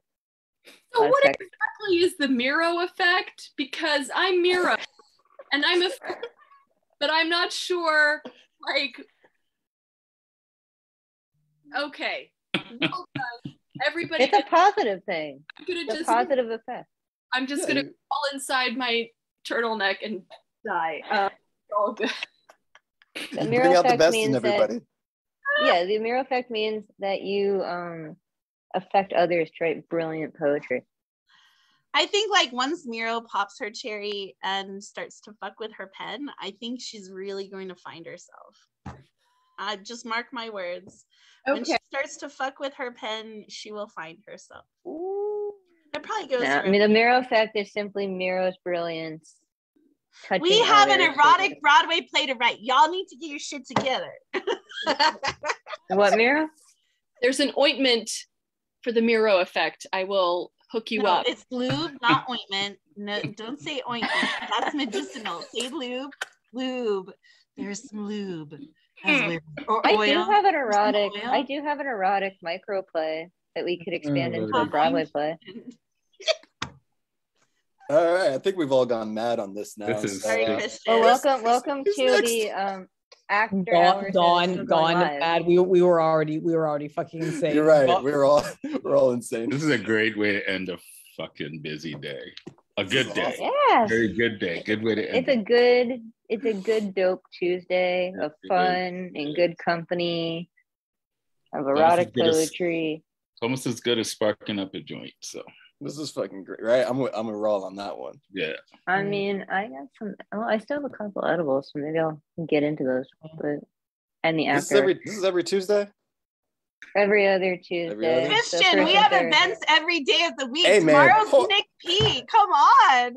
I can't attend every one of them. I got a grandma to attend to. I love Well, they're her. all We got different things to do. hosts and different people. I mean, some of the same people. Yeah. Nah, but cool. You know, I'll be around. I love you, Marissa. Yeah, no, it's every first and third Tuesday of the month. I always share it to my Instagram, and there's always something every day. I switch off with Maud Dukes, who does a queer open mic on Tuesdays, which is awesome. If you're watching Maud Dukes, we love you. And yeah, Word is Right. I'm very grateful for Word is Right. There's something every day, something fun. Sometimes there's movie nights. Oh yes, we're bringing back movie nights. Oh yes, we are. Yeah, so all fun things. All right, well, now we got Raw, and then on deck, we got Hill. What? I got to follow a poem by that woman written about me? Damn. I've had to follow her poetry too. I know, it's intimidating. All right, I'll see what I can do. I got a couple that I can end the night with. I've been actually going through my stuff and trying to put them in some sort of order. So this is an old favorite of mine. It's called Suspended Moment. The other night, as I stood in the light rain, conversing with my higher power, in full practice of gratitude for being on the right side of the dirt and the day's experience, this happened. You know that feeling? That feeling when you move your hand just right and you hit one singular raindrop in full flight? That feeling of exhilaration? It's like being a kid on the swing, reaching the apex from a push. And just before the descent, there's a moment where you float in a suspended moment. To fully let go, hands off the ropes, arms in perpendicular splendor, that sensation of flying like a bird carefree as spirit unplugs from the internal story, being connected to the innocence of the moment and the existence of the moment. I'm a witness to my own thoughts as they dissipate before my eyes. Gravity and I dance a dance that seduces my imagination to be heroic in all future moments. That state of oneness is what death might feel like. No pain, no knowing, just being. I'm grateful and in the grace of everything and the nothing of that one raindrop. Its magic is the same infinite jolt that births life as it propels me through the unknown. From within the cryptic underbelly of the universe, it is revealed to me that the universe is my mind that crafts a series of suspended moments. And as I blindly navigate through the fog of memories that shapes the illusion of my reality, my memories are frames of suspended moments where front is back and back is being. In scrambled sequence playing in the theater of conscience where time is neither space nor whole.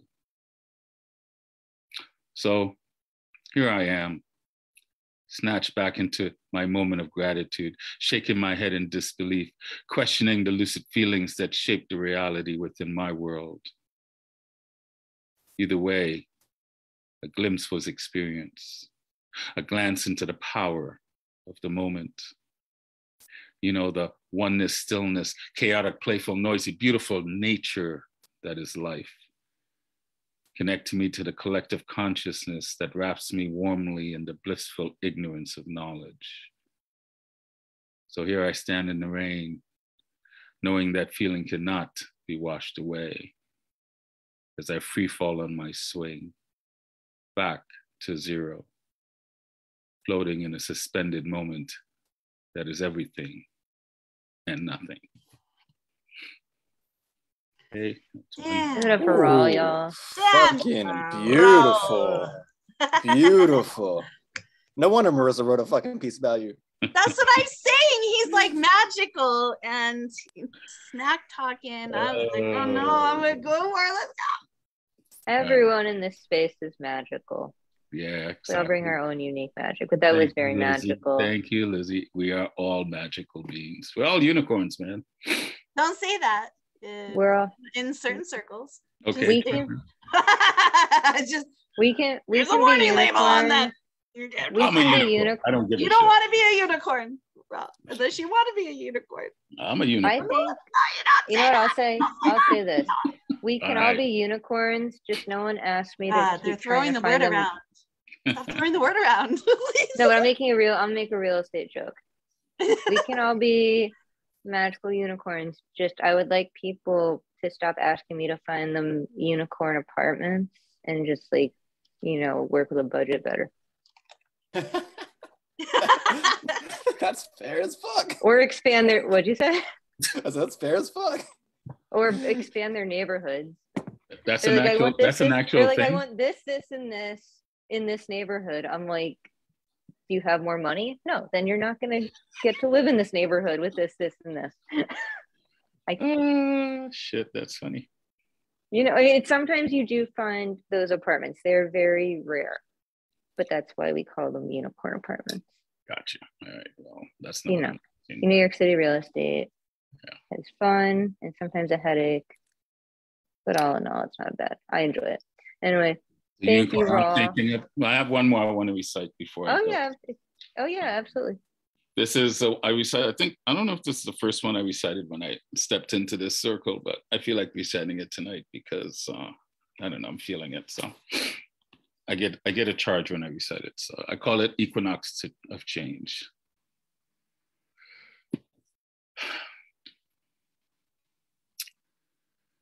This rhapsody of words is a yawn that I hope will take you on a celestial journey to where love is the invitation that goes beyond imagination. You see, she took my hand and in an instant, we were transported to the emptiness of the beginning. We traveled through black holes and wormholes linked only by moments, back to when the playground of time and space was nothing but a thought. Surfing galactic waves as we slingshot around the sun, eyes wide open to the lucid adventures of duality's realm. Gravity ripped us into these carbon-based bodies of pain and pleasure with an intensity that brought us forth crying to the equinox of change. 30 kilometers per second, one heartbeat expanding everywhere in all places. Out of the dark, light spewed purpose into the fertile void, bringing forth my lover's child. Truth by design, we created stories of evolution to make sense of the mayhem, if only to find our place in the vastness. The tears of my lover washed over me to baptize the rhythm that propels life forward on this, the sixth rock to the sun. Our love is complete and allows us to hang our heads as we fight our soul's purpose. Sitting at the intersection of ignorance and discomfort, we are trapped in the illusion of permanence as we swim in the dark conflict of our minds. Our patience and tolerance stretch beyond its elasticity as we await its snap back to sanity. The invisible energy that drove our adventurous spirits out of the caves is the same energy of self-realization that fuels our fears of the unknown. It is the uneasiness of knowing that leads to questions that cannot be answered. This is a battle that wages within each living soul. We search high and low to the four corners, stretching beyond the fringe to feel alive. But I was born from your breath to die. Death's value comes from time, yet one is guaranteed and the other isn't. You closed the door in my mind while opening a window in my heart for wisdom's glow to shine. From a near distance, voices of generations past echo the cry. Are we willing to lose everything to have everything? While in the same breath, from a distance, the voices of tomorrow's souls whisper faint murmurings of a daydream. Are you willing to lose all that we value, to value all? And as the witching hour approaches, I fear the increasing seconds building to my lover's midnight. I pass through ignorance into the chamber of knowledge, and out of despair, I empty my cup of ego's water to quench my thirst of hunger and misery.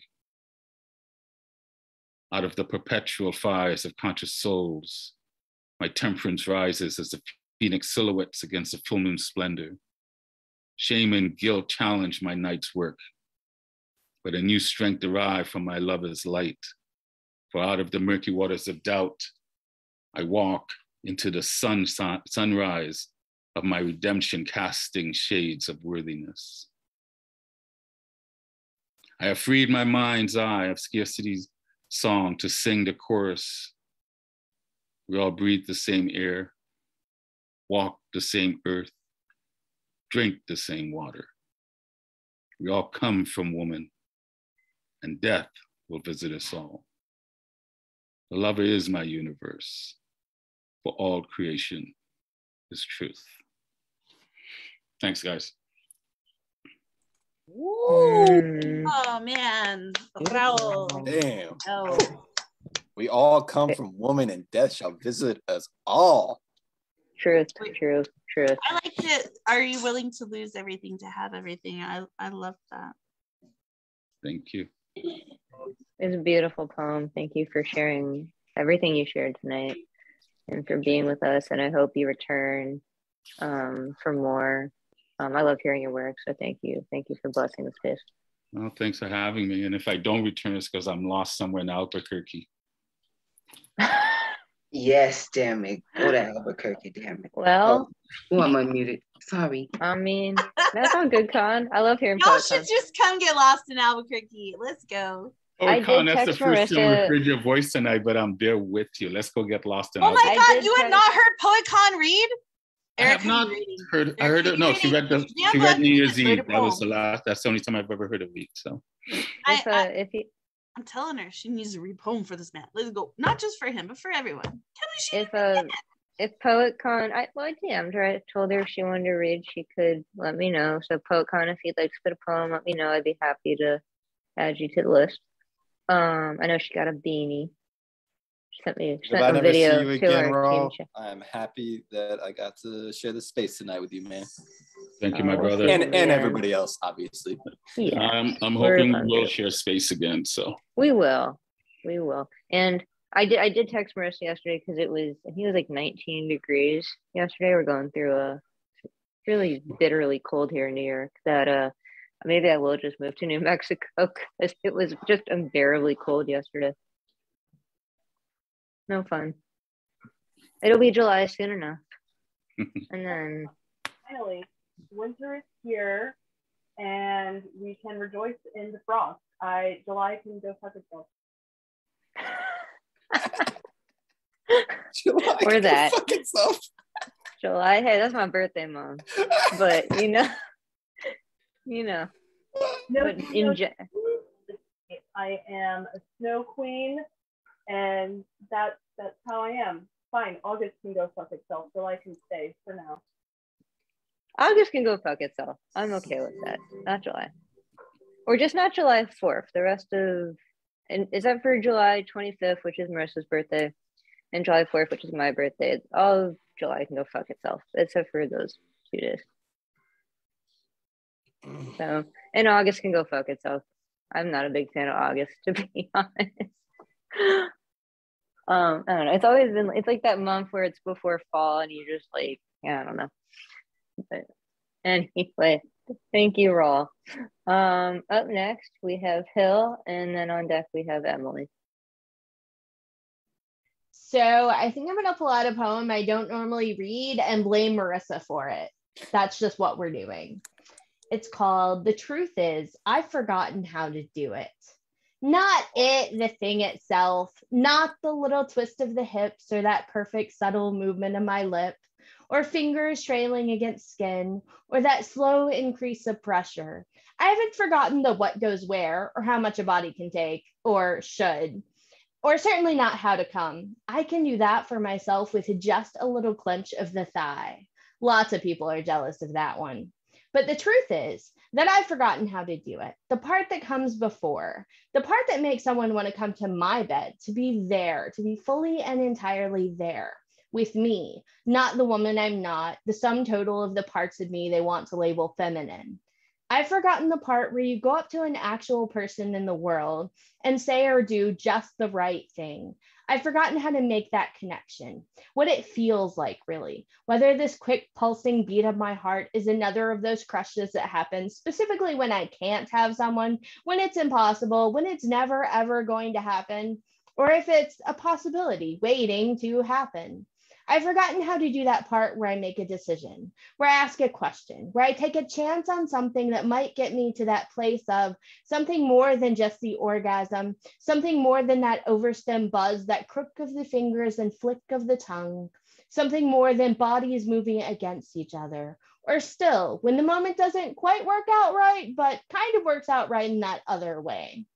Something the softness of silicone or coolness of glass or all the magic wands in the world can't quite replace.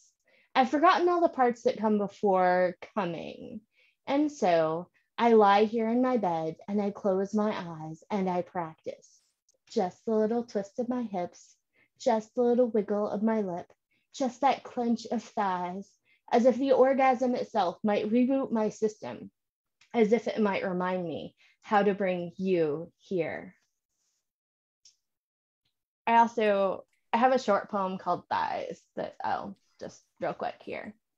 Even when hissed by a viper, words can be true. Yes, my thighs have served as destination or pathway for any number of tongues or hands, cunts or cocks, but that has never been a secret I tried to keep. The part that you seem to misunderstand is that those imperfect scarred surfaces might serve as pathways or destinations, might be used with or without permission, leaving bruises or kiss marks or broken skin. But what they are, what defies their existence, their clench and release, their rocking motion, their faltering weakness at the end of a long day, their strength in lifting and holding and standing, is only in relation to my use, my path, my movement. That's it. Thank you. Let's Hill's so fucking brilliant. go, Hill. Let's Hilly, go. beautiful. Hill just takes it to a whole another Beautiful, level. Hilly. Nice words. I love it. Hill, how far do you live from Dolly World? 2 or 3 hours, I think. I haven't been there in a really long time. I should go there more often. It's been a while. I've never been and I want to visit. And It's so nice. It is. It's very fun. All right. We'll go to Dolly World and we can meet and hang out. There we go. Yes. Yes. I would totally go to Dolly World and hang with you. Mm-hmm. Maybe for my birthday. Maybe in July. That would be great. I do want to meet Dolly Parton and go to Dolly World because she's so awesome. Yeah. Mm-hmm. She's everything. Right.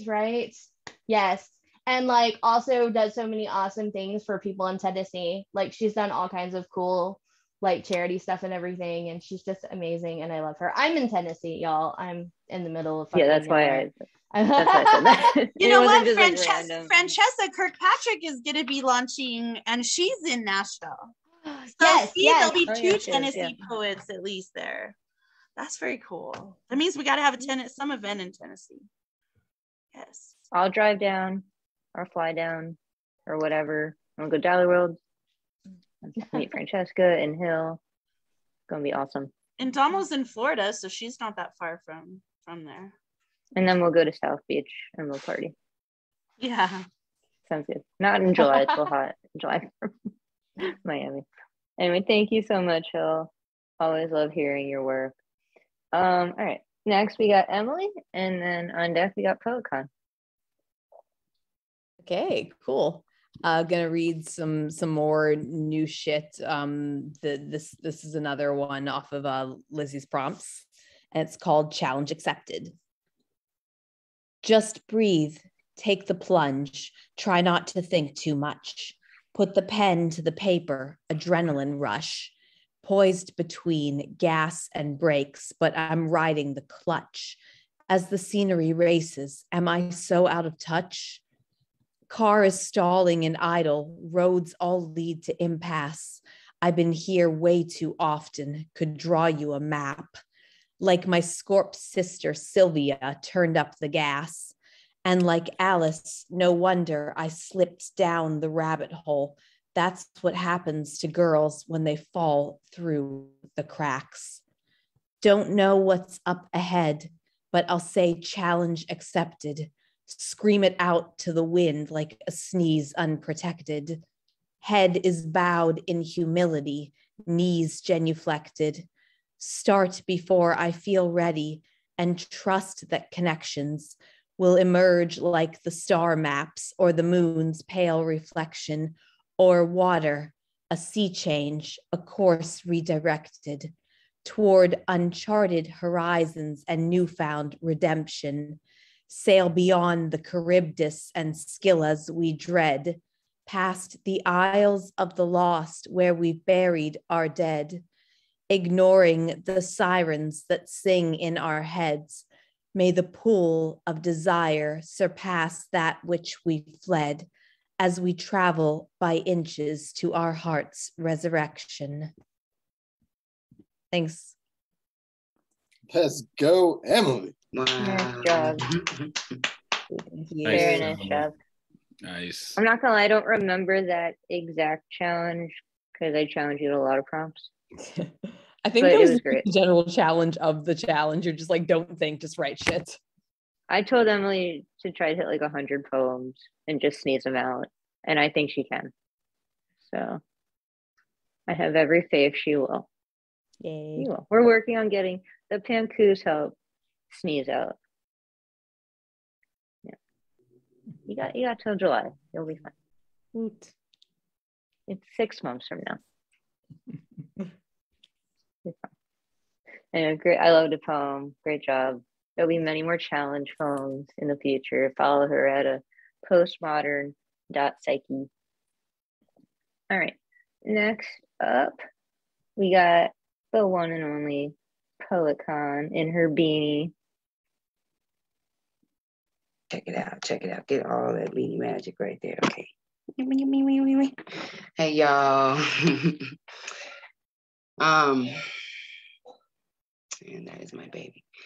I am at the homie's house, kicking it, smelling your kitchen and chilling with my feet up in your living room, and I'm rubbing on your favorite blanket that you let me borrow because I'm at your house because I'm out of town, but I'm home. And I appreciate you. That's the vibe. So I don't know if I kind of want to start sexy first, but I have a heavy poem. I'm inspired to do some OG 10 classics. These are from the original 10 from my book. That poem of yours, Marissa, that I love all your sexy poems. I think the sweatpants poem might be right up under that poem, but that poem, that's the poem I met you on. You grabbed me with that poem. So anyway, I don't have words for what that poem is to me. So anyway, yeah, all right.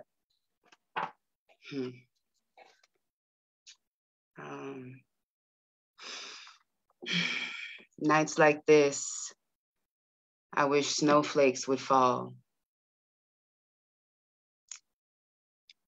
Paper and pen, I am broken within. Hold me like his arms would.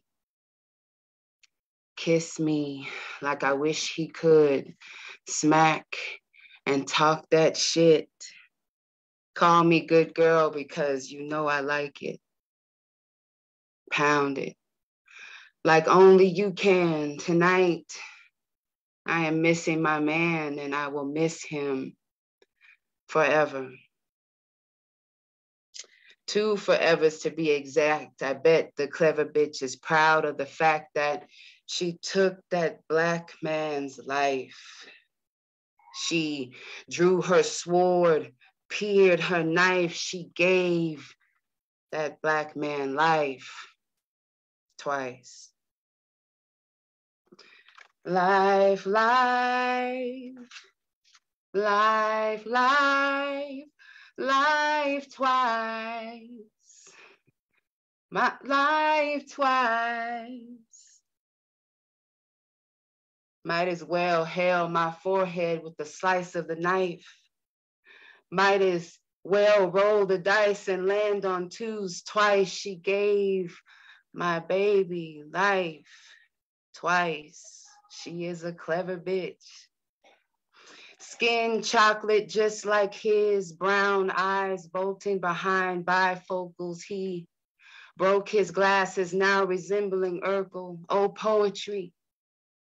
Hold me, my baby, the one, We were gonna do it eventually before it was all done.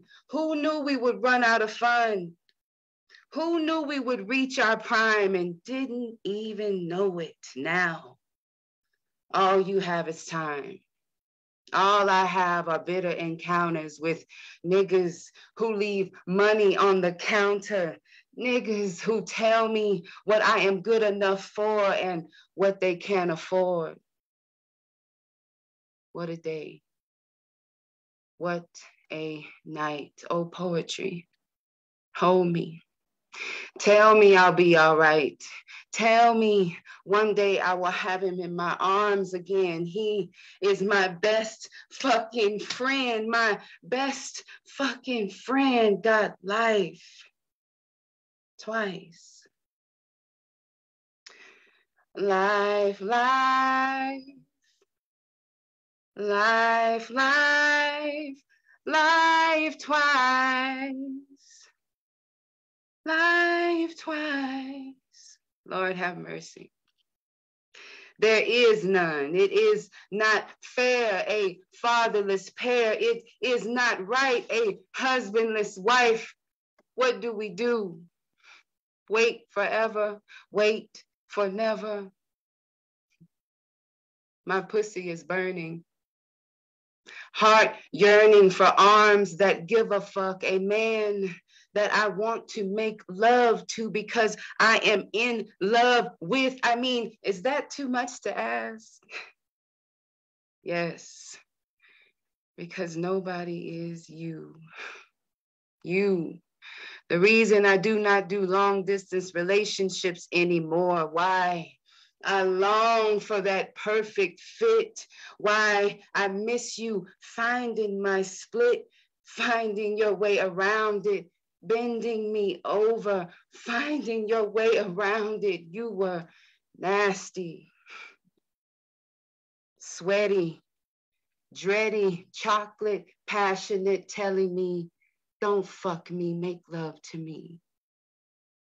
I was putty. So in love with you now. That clever bitch says we are through forever. A slugger to an already busted lip. No bag of broccoli, no ice. She slammed her gavel and gave that Black man life twice. And you are gone forever. I cannot say never, but I can say ever because either one describes this length of space and time between us now. All I want is your life. To give you joy, be your wife, wake you up to give. What a roll of the dice. She gave my Black man life twice. Life, life, life, life, life twice. Oh, somebody done me wrong, done me wrong.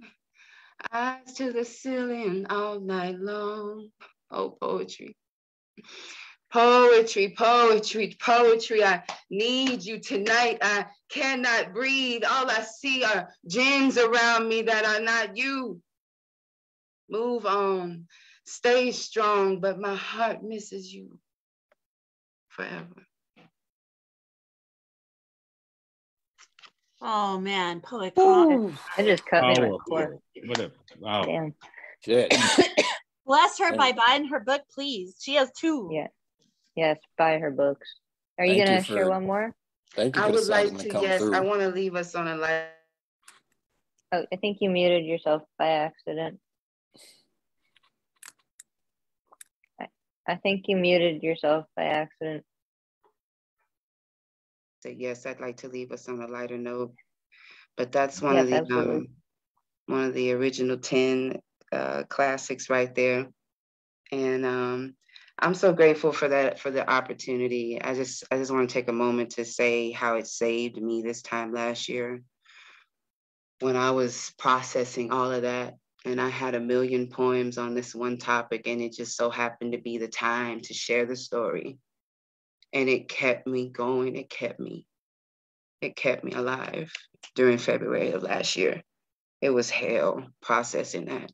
But I had the book, and I had the group, and I had Marissa chanting me on, damn it. And here we is. So in the key of Prada, this is called A Good Fuck.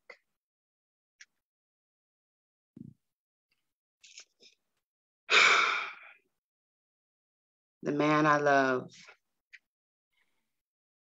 is miles, years, 2 lifetimes away. So I call you up because I need that pound, that hairy chest, what we do. I take and you give. I take and you give. Tonight, I want to live. We live in tonight, wrong or right. 2 doses of that ecstasy, 2 splashes of promethazine in my Sprite, your thickness, my thickness, these walls, my witness. My bed is in distress, my feet in your chest. Nobody's fucking me like you do. I am sure that is a bad thing. Though I wish it would end with a wedding ring, family, matrimony, consistency, and so much more. Though I long for the matador, you walk through my door and I know he ain't shit. You come with all your wrongs and I long to make them right. We living, we giving, we living tonight. Fucking me in the shower. Fucking me in the bed, good dick proceeding, good head, and we repeat the same beat. You toss me around like a football you found, your lips, my hips while stroking that girth. You are sweating. I am catching it because it is law, rubbing my clit and my nipples. We are raw tonight. I know it's not right, but it is my nature. He touches my spot. He touches me. I scream. He slowly chokes me. I come. He spanks me. He ain't shit. I come, I run, I come, I run. Him and my pussy are having a conversation. I allow. I did not know my pussy could combust recurrently. I am so proud. I am so loud. He is so quietly in tuned. We fucked from 12 a.m. till way past noon. Cuddling in between. Cuddling like I crave. His feet on my feet. I must be brave. So stupid to believe Cupid would protect me from another fatherless disaster. Playing in his beard, I mount my fears. Come in me. At least we'll have pretty babies, he says. No need to exchange pronouns. Thirst in my G-spot intentionally in me deep. He says, I'm coming. I say, live. I will take and you give. And if you turn out to be a bad decision I have made, and I have to face that Roe v. Wade, or decide to take pride in riding out my destiny, I know what I am doing. Wiping my tears, facing my fears, wet, longing to receive, and you got so much to give. I'll take and you give. I'll take and you give. Tonight, I want to live.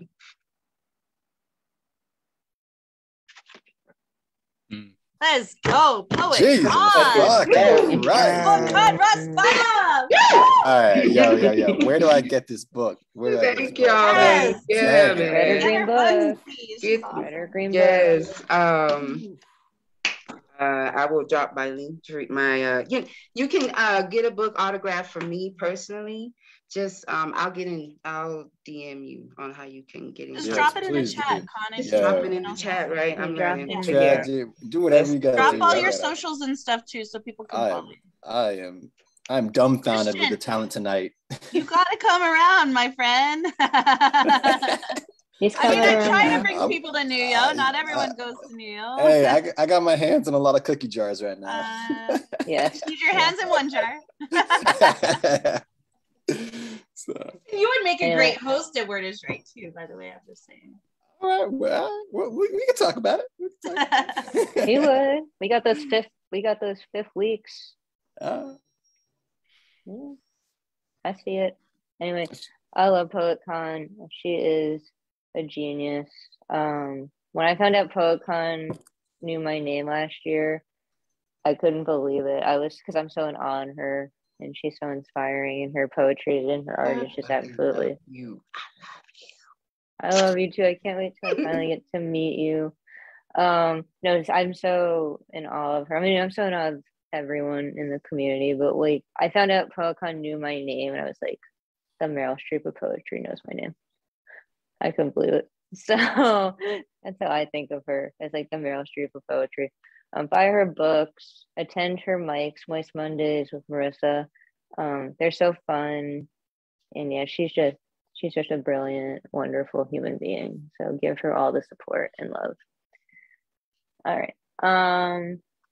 Next up, we got MD Live. MD! He's double featuring next Saturday. Not this coming Saturday. That's dead. No, after me and Elise.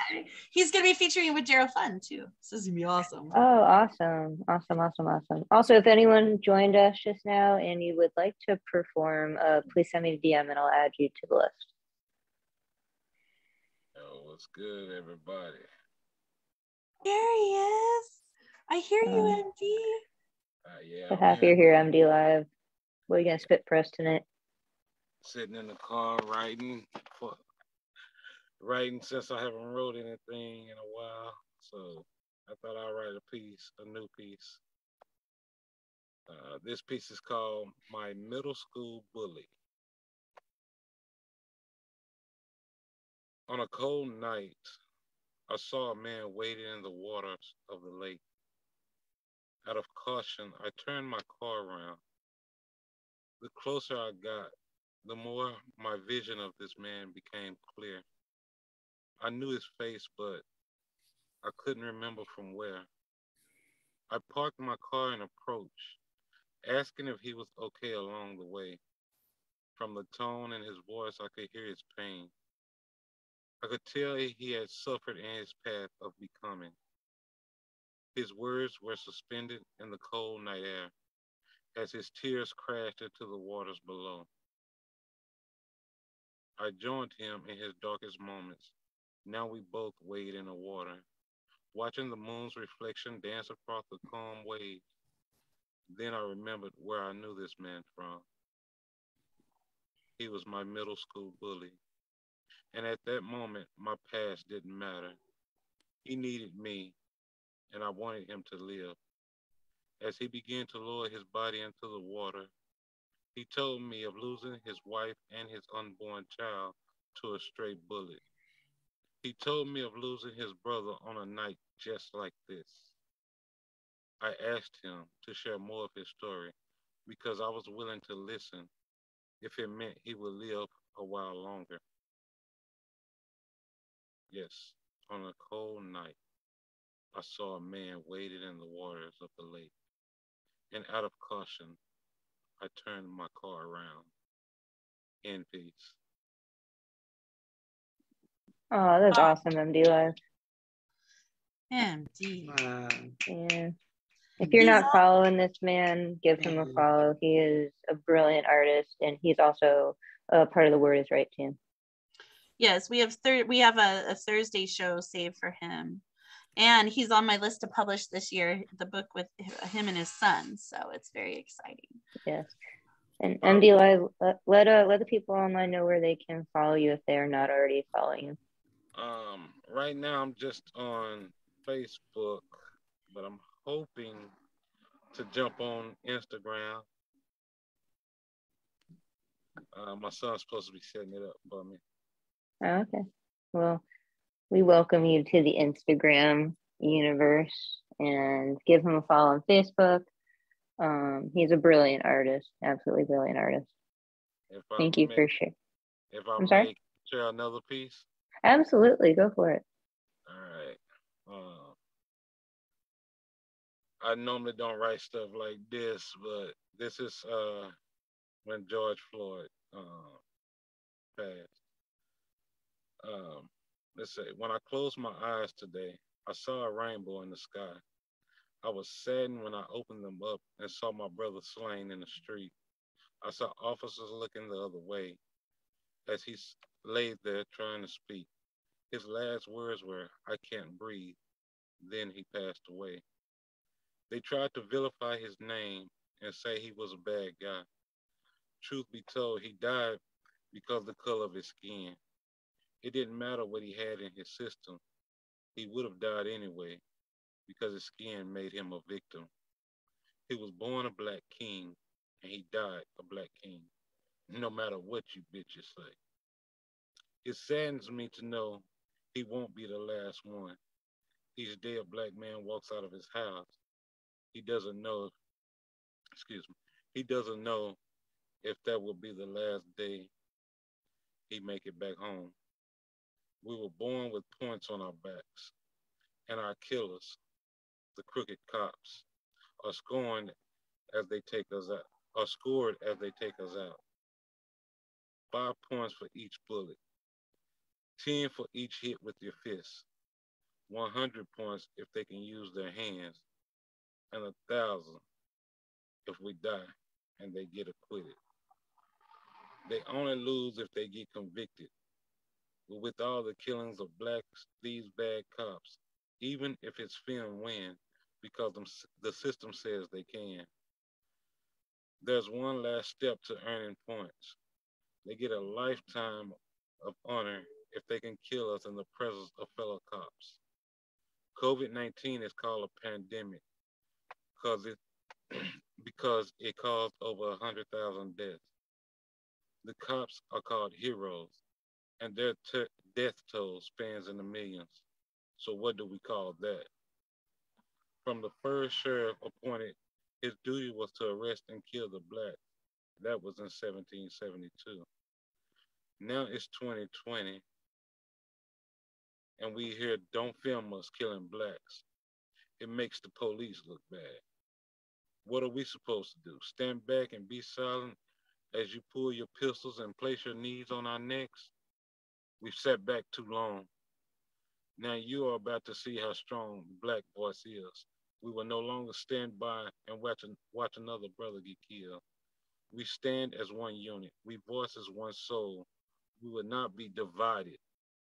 We will stand strong until the government police the police and hold them accountable for the actions and death they cause. You want to stop our protests? Do your fucking jobs and protect. And we wouldn't need to. Since all this started, more of us have been killed, and still no one is blaming you fucking corrupt cops. I'm tired, I'm pissed. I normally don't write political shit, but this doesn't make any damn sense. Protect and serve, what a crop. Take those fucking badges off. You corrupt motherfuckers don't deserve to wear a shield. And anybody that backs you can get in line. They can get it too. To end this piece, I would just say, fuck you. God damn, MG Live! Oh my God, what a moving piece. Extremely, very powerful, and we need to talk about Deadpan Lizzie. politics. I'm sorry? Am I on the list? I put it in the chat a while ago. I don't know if you. Oh, I might have missed it. I'm so sorry, but I'll definitely add you. All right. Sorry about that, Black Letter. Yeah. Sometimes the chat moves so quickly, but if you guys DM me, I see the red. So, but thank you. All right. Next time I'll direct message you. Thank you. Yeah, no worries. Sometimes the list just goes quickly, but I'll read. If anyone wants to read and they did drop in the chat, if you just want to drop me a DM, I'm happy to add y'all. But that piece was so powerful, MD Live. Thank you for sharing it. And we gotta talk more about politics in our art so that the fighting and the killing and the hatred stops. We gotta feel comfortable in the uncomfortable. But thank you for sharing that piece. I look forward to hearing more pieces like that from everyone, because we gotta value people equally, and we gotta stop seeing this. It's long overdue that this needs to stop. When people are being killed and there's hatred, it's still going on in 2022. But thank you for being here. Thank you for sharing your art. Appreciate you. Thank you. Next up, we got Cynthia, and on deck we got Nick.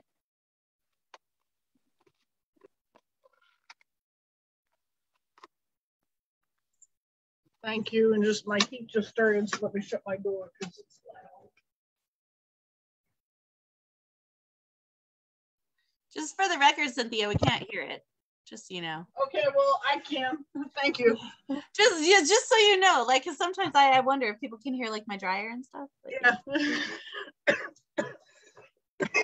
Excuse me. Thank you so much. All right, I'm going to bring you the next chapter of the same book, Sovereign Souls, and this is chapter 43, channeling great Aunt Evelyn's spirit. Aaliyah's chapter 5. Today marks the 102nd anniversary of my great Aunt Evelyn's birth. My granny told me about her when I was just a little girl, about how she didn't like her nickname of Betty, and so she went to court and changed her name legally so that it appeared the way she wanted it in the books. Talk about a woman who knows how to write history. As I drafted my play, I tried channeling her spirit because I want history as it's taught in schools to represent all from birth, not just the dichotomies taught to us now in books. Those lies that try to make something as important as selfhood little by reducing it to boy, girl, gay, straight, white, black, and condoning all of that, teaching legally by writing textbooks that name us as other than how we would name ourselves. Let us write our own histories where if we were born intersex, we can claim it legally on all forms, for government offices and from birth. Because just a very little understanding can go such a long way. Put us in the books. You distribute to schools and libraries. Shelve our books in the YA and children's sections where we can find them easily and see ourselves named in them. Look around your world, how little we know about each other and our histories. How many red-headed people are in your town or school? Did you know that intersex births occur globally about as frequently as there are redheads in the United States? That's 1 to 2% of all births, the product of which must legally claim to be either male or female on forms. That is legally, but in reality, they are both or intersex. Why is not that in our books? Why isn't that included in what they teach us in school? We are different, unique individuals from birth, yet you want us to identify so narrowly, even a nickname for real identities will not suffice, and you work to obliterate us and our history so that none are alarmed by realizing that there are little distinctions of differentiation between individuals, little markers making each unique, because legally, We're just male, female, and gay, straight. But you put your magnifying glass to history, and even if it's not in the books, on the shelves in my school, when you look or listen closely, you'll find myriad names we've given ourselves to describe the realities of our identities at birth. My great-great-aunt Evelyn legally changed the name she was given at birth. With a little effort, some paperwork, and court costs, one can change a name. What will it take to rewrite history, to get all of our stories included in the books? Thank you.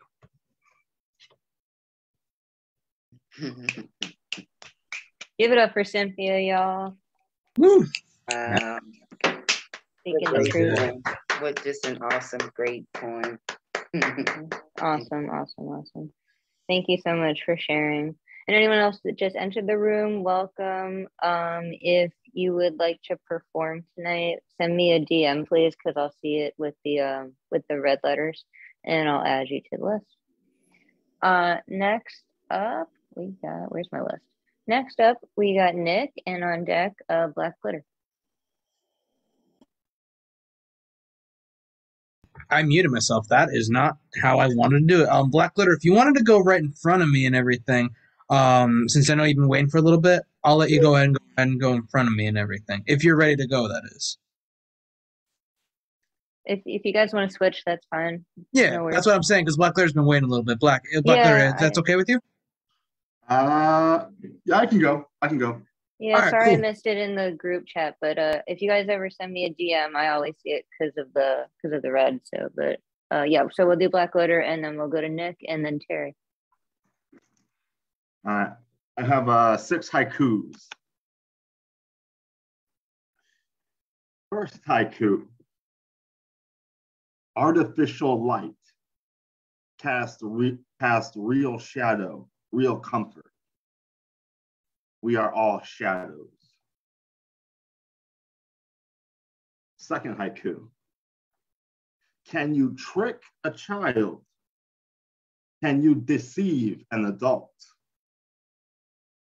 Can't outsmart serpents. Third haiku. We are so clever. We invent new ways to kill. Can't outsmart serpents. Fourth haiku.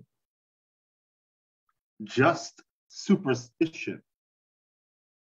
Superstition just kill you. I'm invisible. I skipped the haiku. I'm not going to do it on purpose because it's a little bit redundant. So I'm going to go ahead and go to the 5th haiku / 6th haiku. Search for the quick fix. Take pill, kill, get injection. Searching for a myth. And that's it. Oh, those are awesome haikus. Thank you so much for sharing those, Black Glitter. Again, check him out online. He's a brilliant poet, and he's got his jewelry, so definitely go buy some of that. Awesome. Thank you so much. All right, we're gonna go back to Nick, and then Terry will go after Nick. Let's get this thing on. All right. Wrote a new haiku, and I'll give you another new piece that I've been working on for a little bit. Haiku. Avoided trouble. New Year's plans changed for the health. Affected my friends. And here's a new piece that I've been working on. So let's see how we all like it and everything.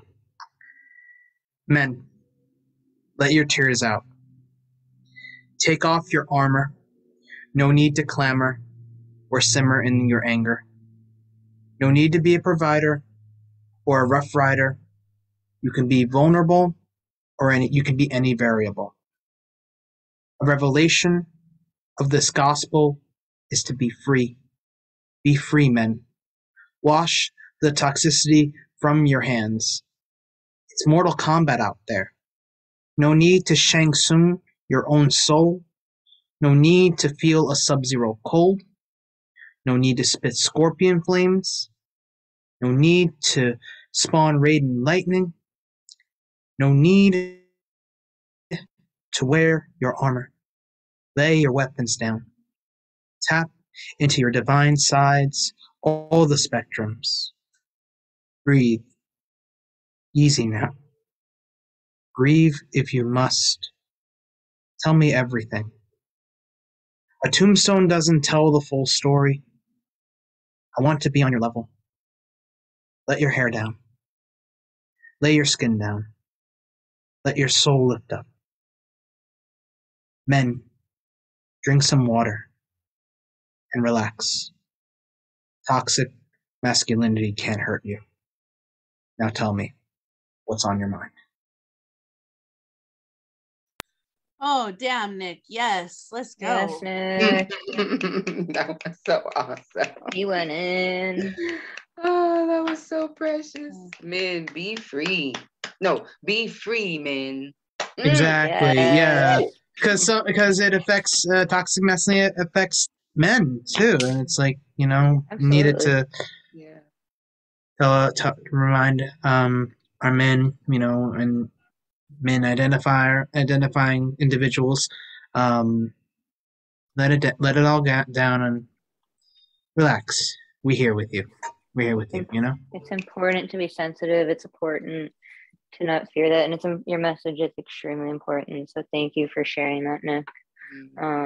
It's certainly going to give confidence to many people who just heard that. So thank you for sharing that. Thank you, Lizzie. Awesome. Yeah, follow him at the real Nick P. He's got his hands in a lot of cookie jars, doing brilliant things, just one after the other. Yes, his advocate would say he's got his hand in a lot of cookie jars. Love Nick. He's like my brother. Love him so much. All right. Up now, she just joined us. She's part of the Jersey Trinity. Is Terry Rose Jurtson, and she's also a part of this brilliant anthology, Touching Tongue. So buy a copy. Marissa and PoetCon myself are also a part of that. With 31 brilliant female erotic poets, brave enough and confident enough to submit for that, and Terry is one of them. So what are you gonna bless us with tonight, Terry? Okay, well, I was in Amanda's workshop and I have like a whole bunch of new stuff now. So I'm gonna read, this is really raw. I didn't even look at it after I wrote it, so here goes. How to survive even when you can't love yourself, or she did the best she could. I often wonder if I'm a bad mother because of the upbringing that I received from someone who did the best they could, but still left her mark on me. If we are grown-up versions of our parents, does this make me a monster? How to survive a difficult childhood. Number 1, get therapy. Number 2, get more therapy. Number 3, verbalize authority over one's own lives to parents who continue to try to enforce their will upon you. Number 4, distance that from them if they themselves have not acknowledged their part. Number 5, do not take their words personally, knowing that they themselves are damaged and have no skills to communicate without reopening wounds, creating scars. 6, stop looking for the approval. It will never be there. 7, take stock in all the things that you have accomplished and feel proud of yourself. 8, thankfulness for everything that you have instead of what you think you want. 9, forgiveness. 10, be patient with yourself.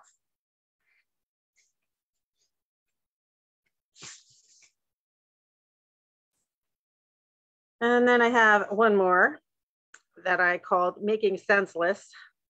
I need glasses as my vision has become impaired. Sense of smell stronger to compensate. Not an even trade-off. Sense of feeling that something is wrong to an obsession. Overstimulated, causing me to shut down, retreat to bed. Intuition usually spot on, but not always trusted. Always regret. Hear my thoughts in my head to the point of silencing them on purpose for some peace.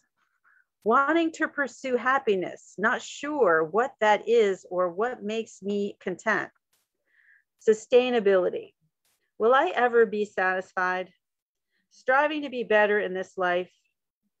Getting older, time running out. When is enough enough?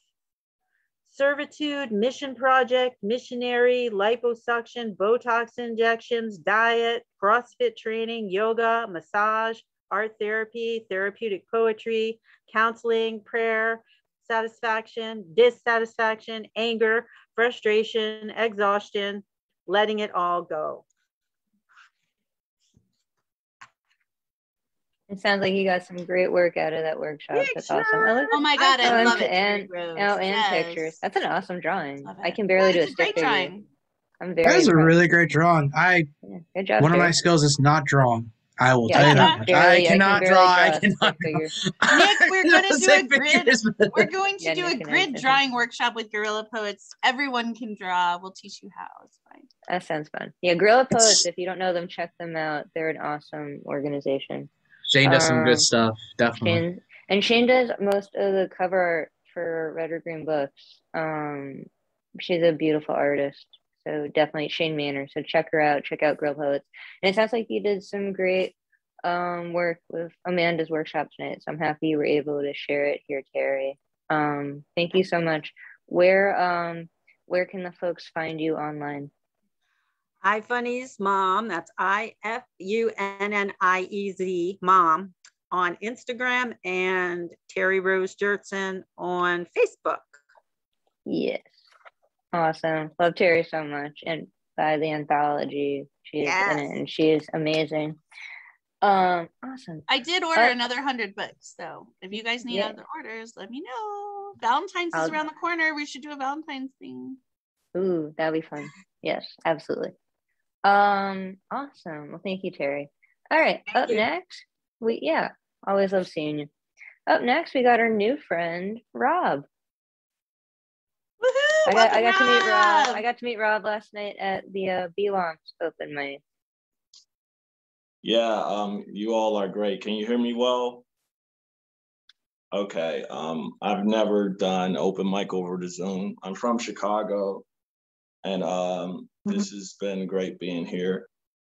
If you can bear with me, I am very tired, but I would do, I think the one I can remember the most right now.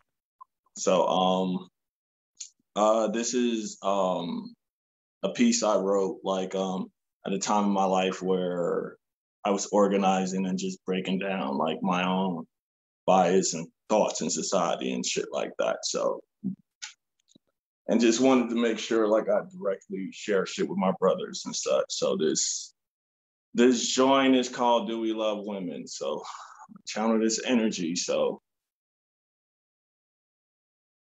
do we love women? All women? Do we stand for rights that involve women? Do we think about the sexist shit we call women? Do we stand against those that attack women? Do we love women? What about Black women? What about trans women? I know some damn women who are, here we go. Sorry, tired. Fuck, here we go. I'm gonna start over, sorry. Been a long day, just getting a warm up. Take your time, take your time. Do we love women? Do we think about the sexist shit we call women? Do we stand for rights that involve women? Do we stand against those that attack women? Do we love women? What about Black women? What about trans women? I know some women who are polyamorous, bi-curious, lesbian, straight, bi, some got to figure it out. It might take a bit.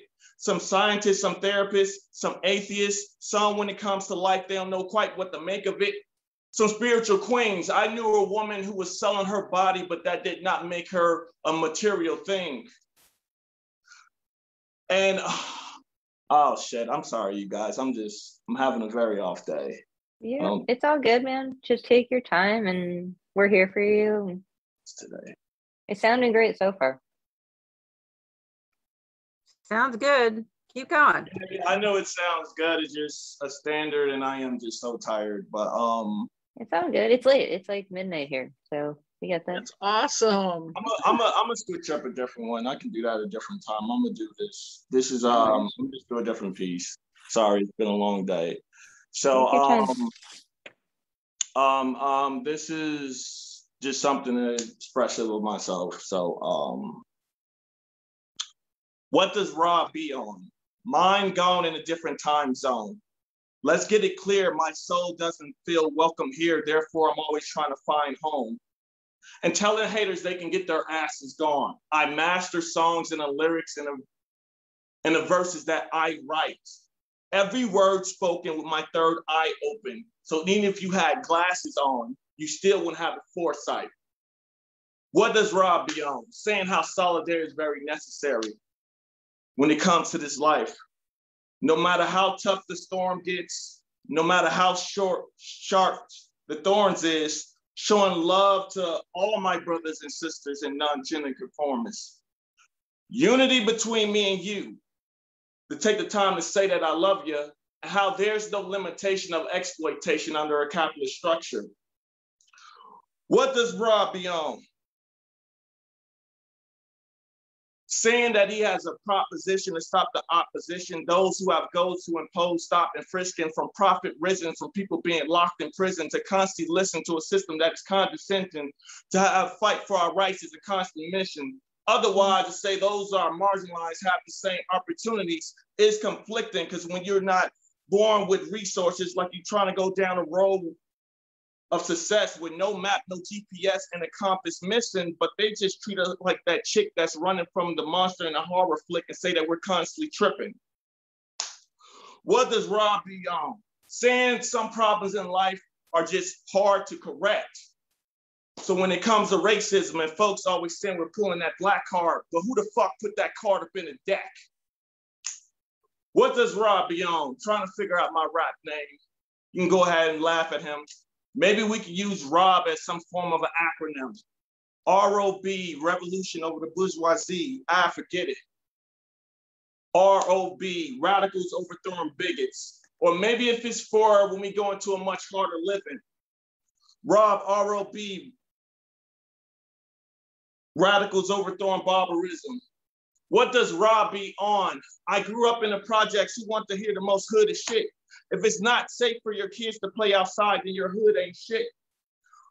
What does Rob be on? Trying to be the ultimate socialist. Oh shit, he's a Marxist, an artist who go through hardship trying to maintain his apartment. Flow as hot as a star, get personality as chill as the Arctic. Grew around people who are narcissists, who were spark clips, claim to be marksmen, but would hit everybody in sight for their intended target. What does Rob be on?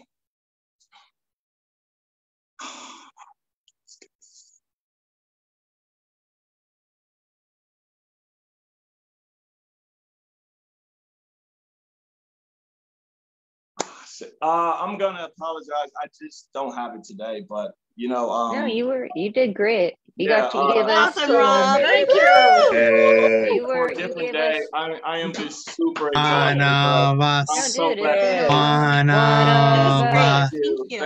One of us. So when we One chant one of us, of so But no, when you thank you hear so much. I'm just off today. I appreciate you all. I will make sure to come back again when I'm more energetic. I had a long day, but I will make sure I'm on the party next time. But I appreciate that. No, you gave us Yes. you gave us parts of beautiful poetry, and it makes us, it's keeping us on our toes to want to hear more. And we've all had a long day, but we're so happy you're here and you're present. And when you hear us cheer one of us, it means we want you to come back.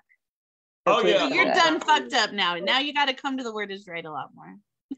Oh yeah, and many of the other platforms. I will come back live for you. with the vengeance, with mad energy. It's just been a long day, but no, I love this space, and I'm glad I found this community because I used to host open mics in Chicago, so to be back in this space, and yeah, so I want to make sure though when I do something, it's going to be something new. So some of my stuff is very old, so no, but it's new for us. Something new specifically for this. But it's new for us. because Well, we yeah, just met you. yeah, I got you.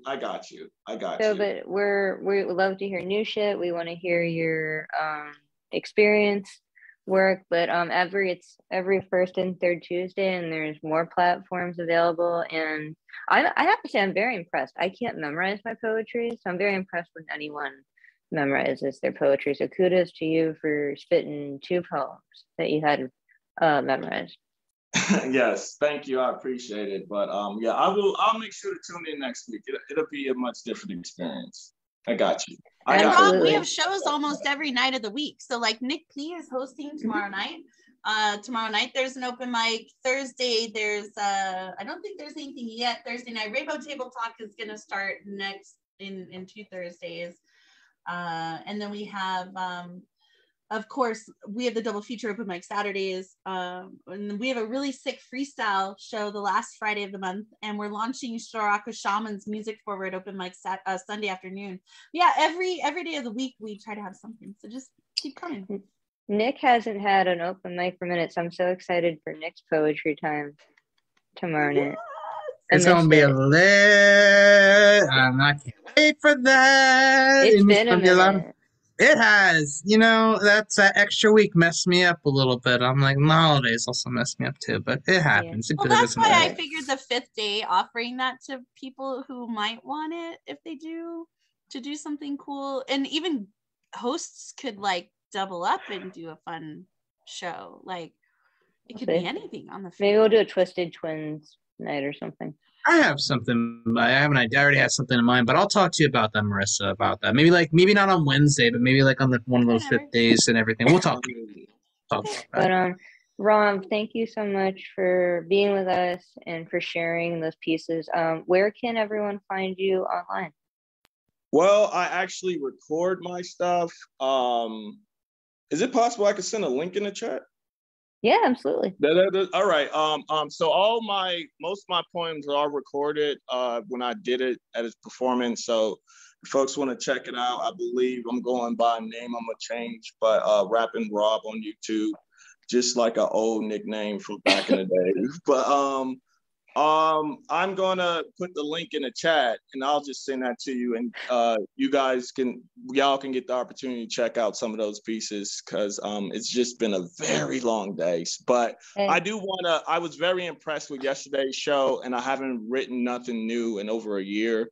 So, and I think like, especially me moving out here and me making a lot of changes in my life, I'm curious to just really incorporate something new. So I think I'm gonna just make sure I take the opportunity to bring out that creativity. So I'm so happy that this community exists out here. So thank you very much. This community is so important. Now that we get to be connected online, it's even more exciting. So I'm so happy you're here. Definitely check out the other platforms. I'm excited to see you again at Richie's next week. I love Richie, by the way. Shout out to Richie and Kit who do Barbed Wire. They're amazing people. Love their platform so much. We call it the Nuo after party, because it's where we go after Nuo on Mondays. But thank you so much for being here, Rob. I can't wait to see you again. And we're gonna go offline and do like an after hours. We just kind of talk and chill out, maybe some erotic poetry. But I just want to thank all the poets and all the artists that came tonight. We were here for 3 hours, and it was so much fun. The conversation and the art that was shared. This is our 3rd time doing it, and I can't wait to continue to host it bi-weekly. So to close this out, I did this last week, and we're going to keep it a tradition here at Deadpan Dope. I'll choose a different artist every week to close this out, to read Beanie blessings before we go off Facebook. And I would love if the woman who is the reason I get to host on this platform would close us out tonight. So Marissa, would you please take us out with Beanie blessings? You're hosting because you're amazing. It's not because of me. Well, thank you. You know what I mean? Like, y'all give me way too much credit. I'm just a poet. I'm just a poet who started an open mic. An important open mic. I have 7 open mics now. An important Almost. open mic. A little more. But okay. Beanie blessings. We close out our time together staring up at the same sky. Whether the sun kisses down on your face, the cotton candy clouds begin to swirl in the early evening. The crescent moon fades in as the constellations begin to dance throughout the night. We all look up at the same sky. Thank you for blessing the sky, soil beneath our feet, and our family with your presence and art. Thank you taking the time to create. Thank you for holding space. May you sneeze out poems in dreamland. May we always have beanies to keep us warm and stylish. This has been the Deadpan Dope Tuesday open mic with The Word is Right, hosted by Deadpan Lizzie, the Beanie God. On behalf of our community and I, Marissa Prada, bid you adieu until next time. Beanie blessings. Peace.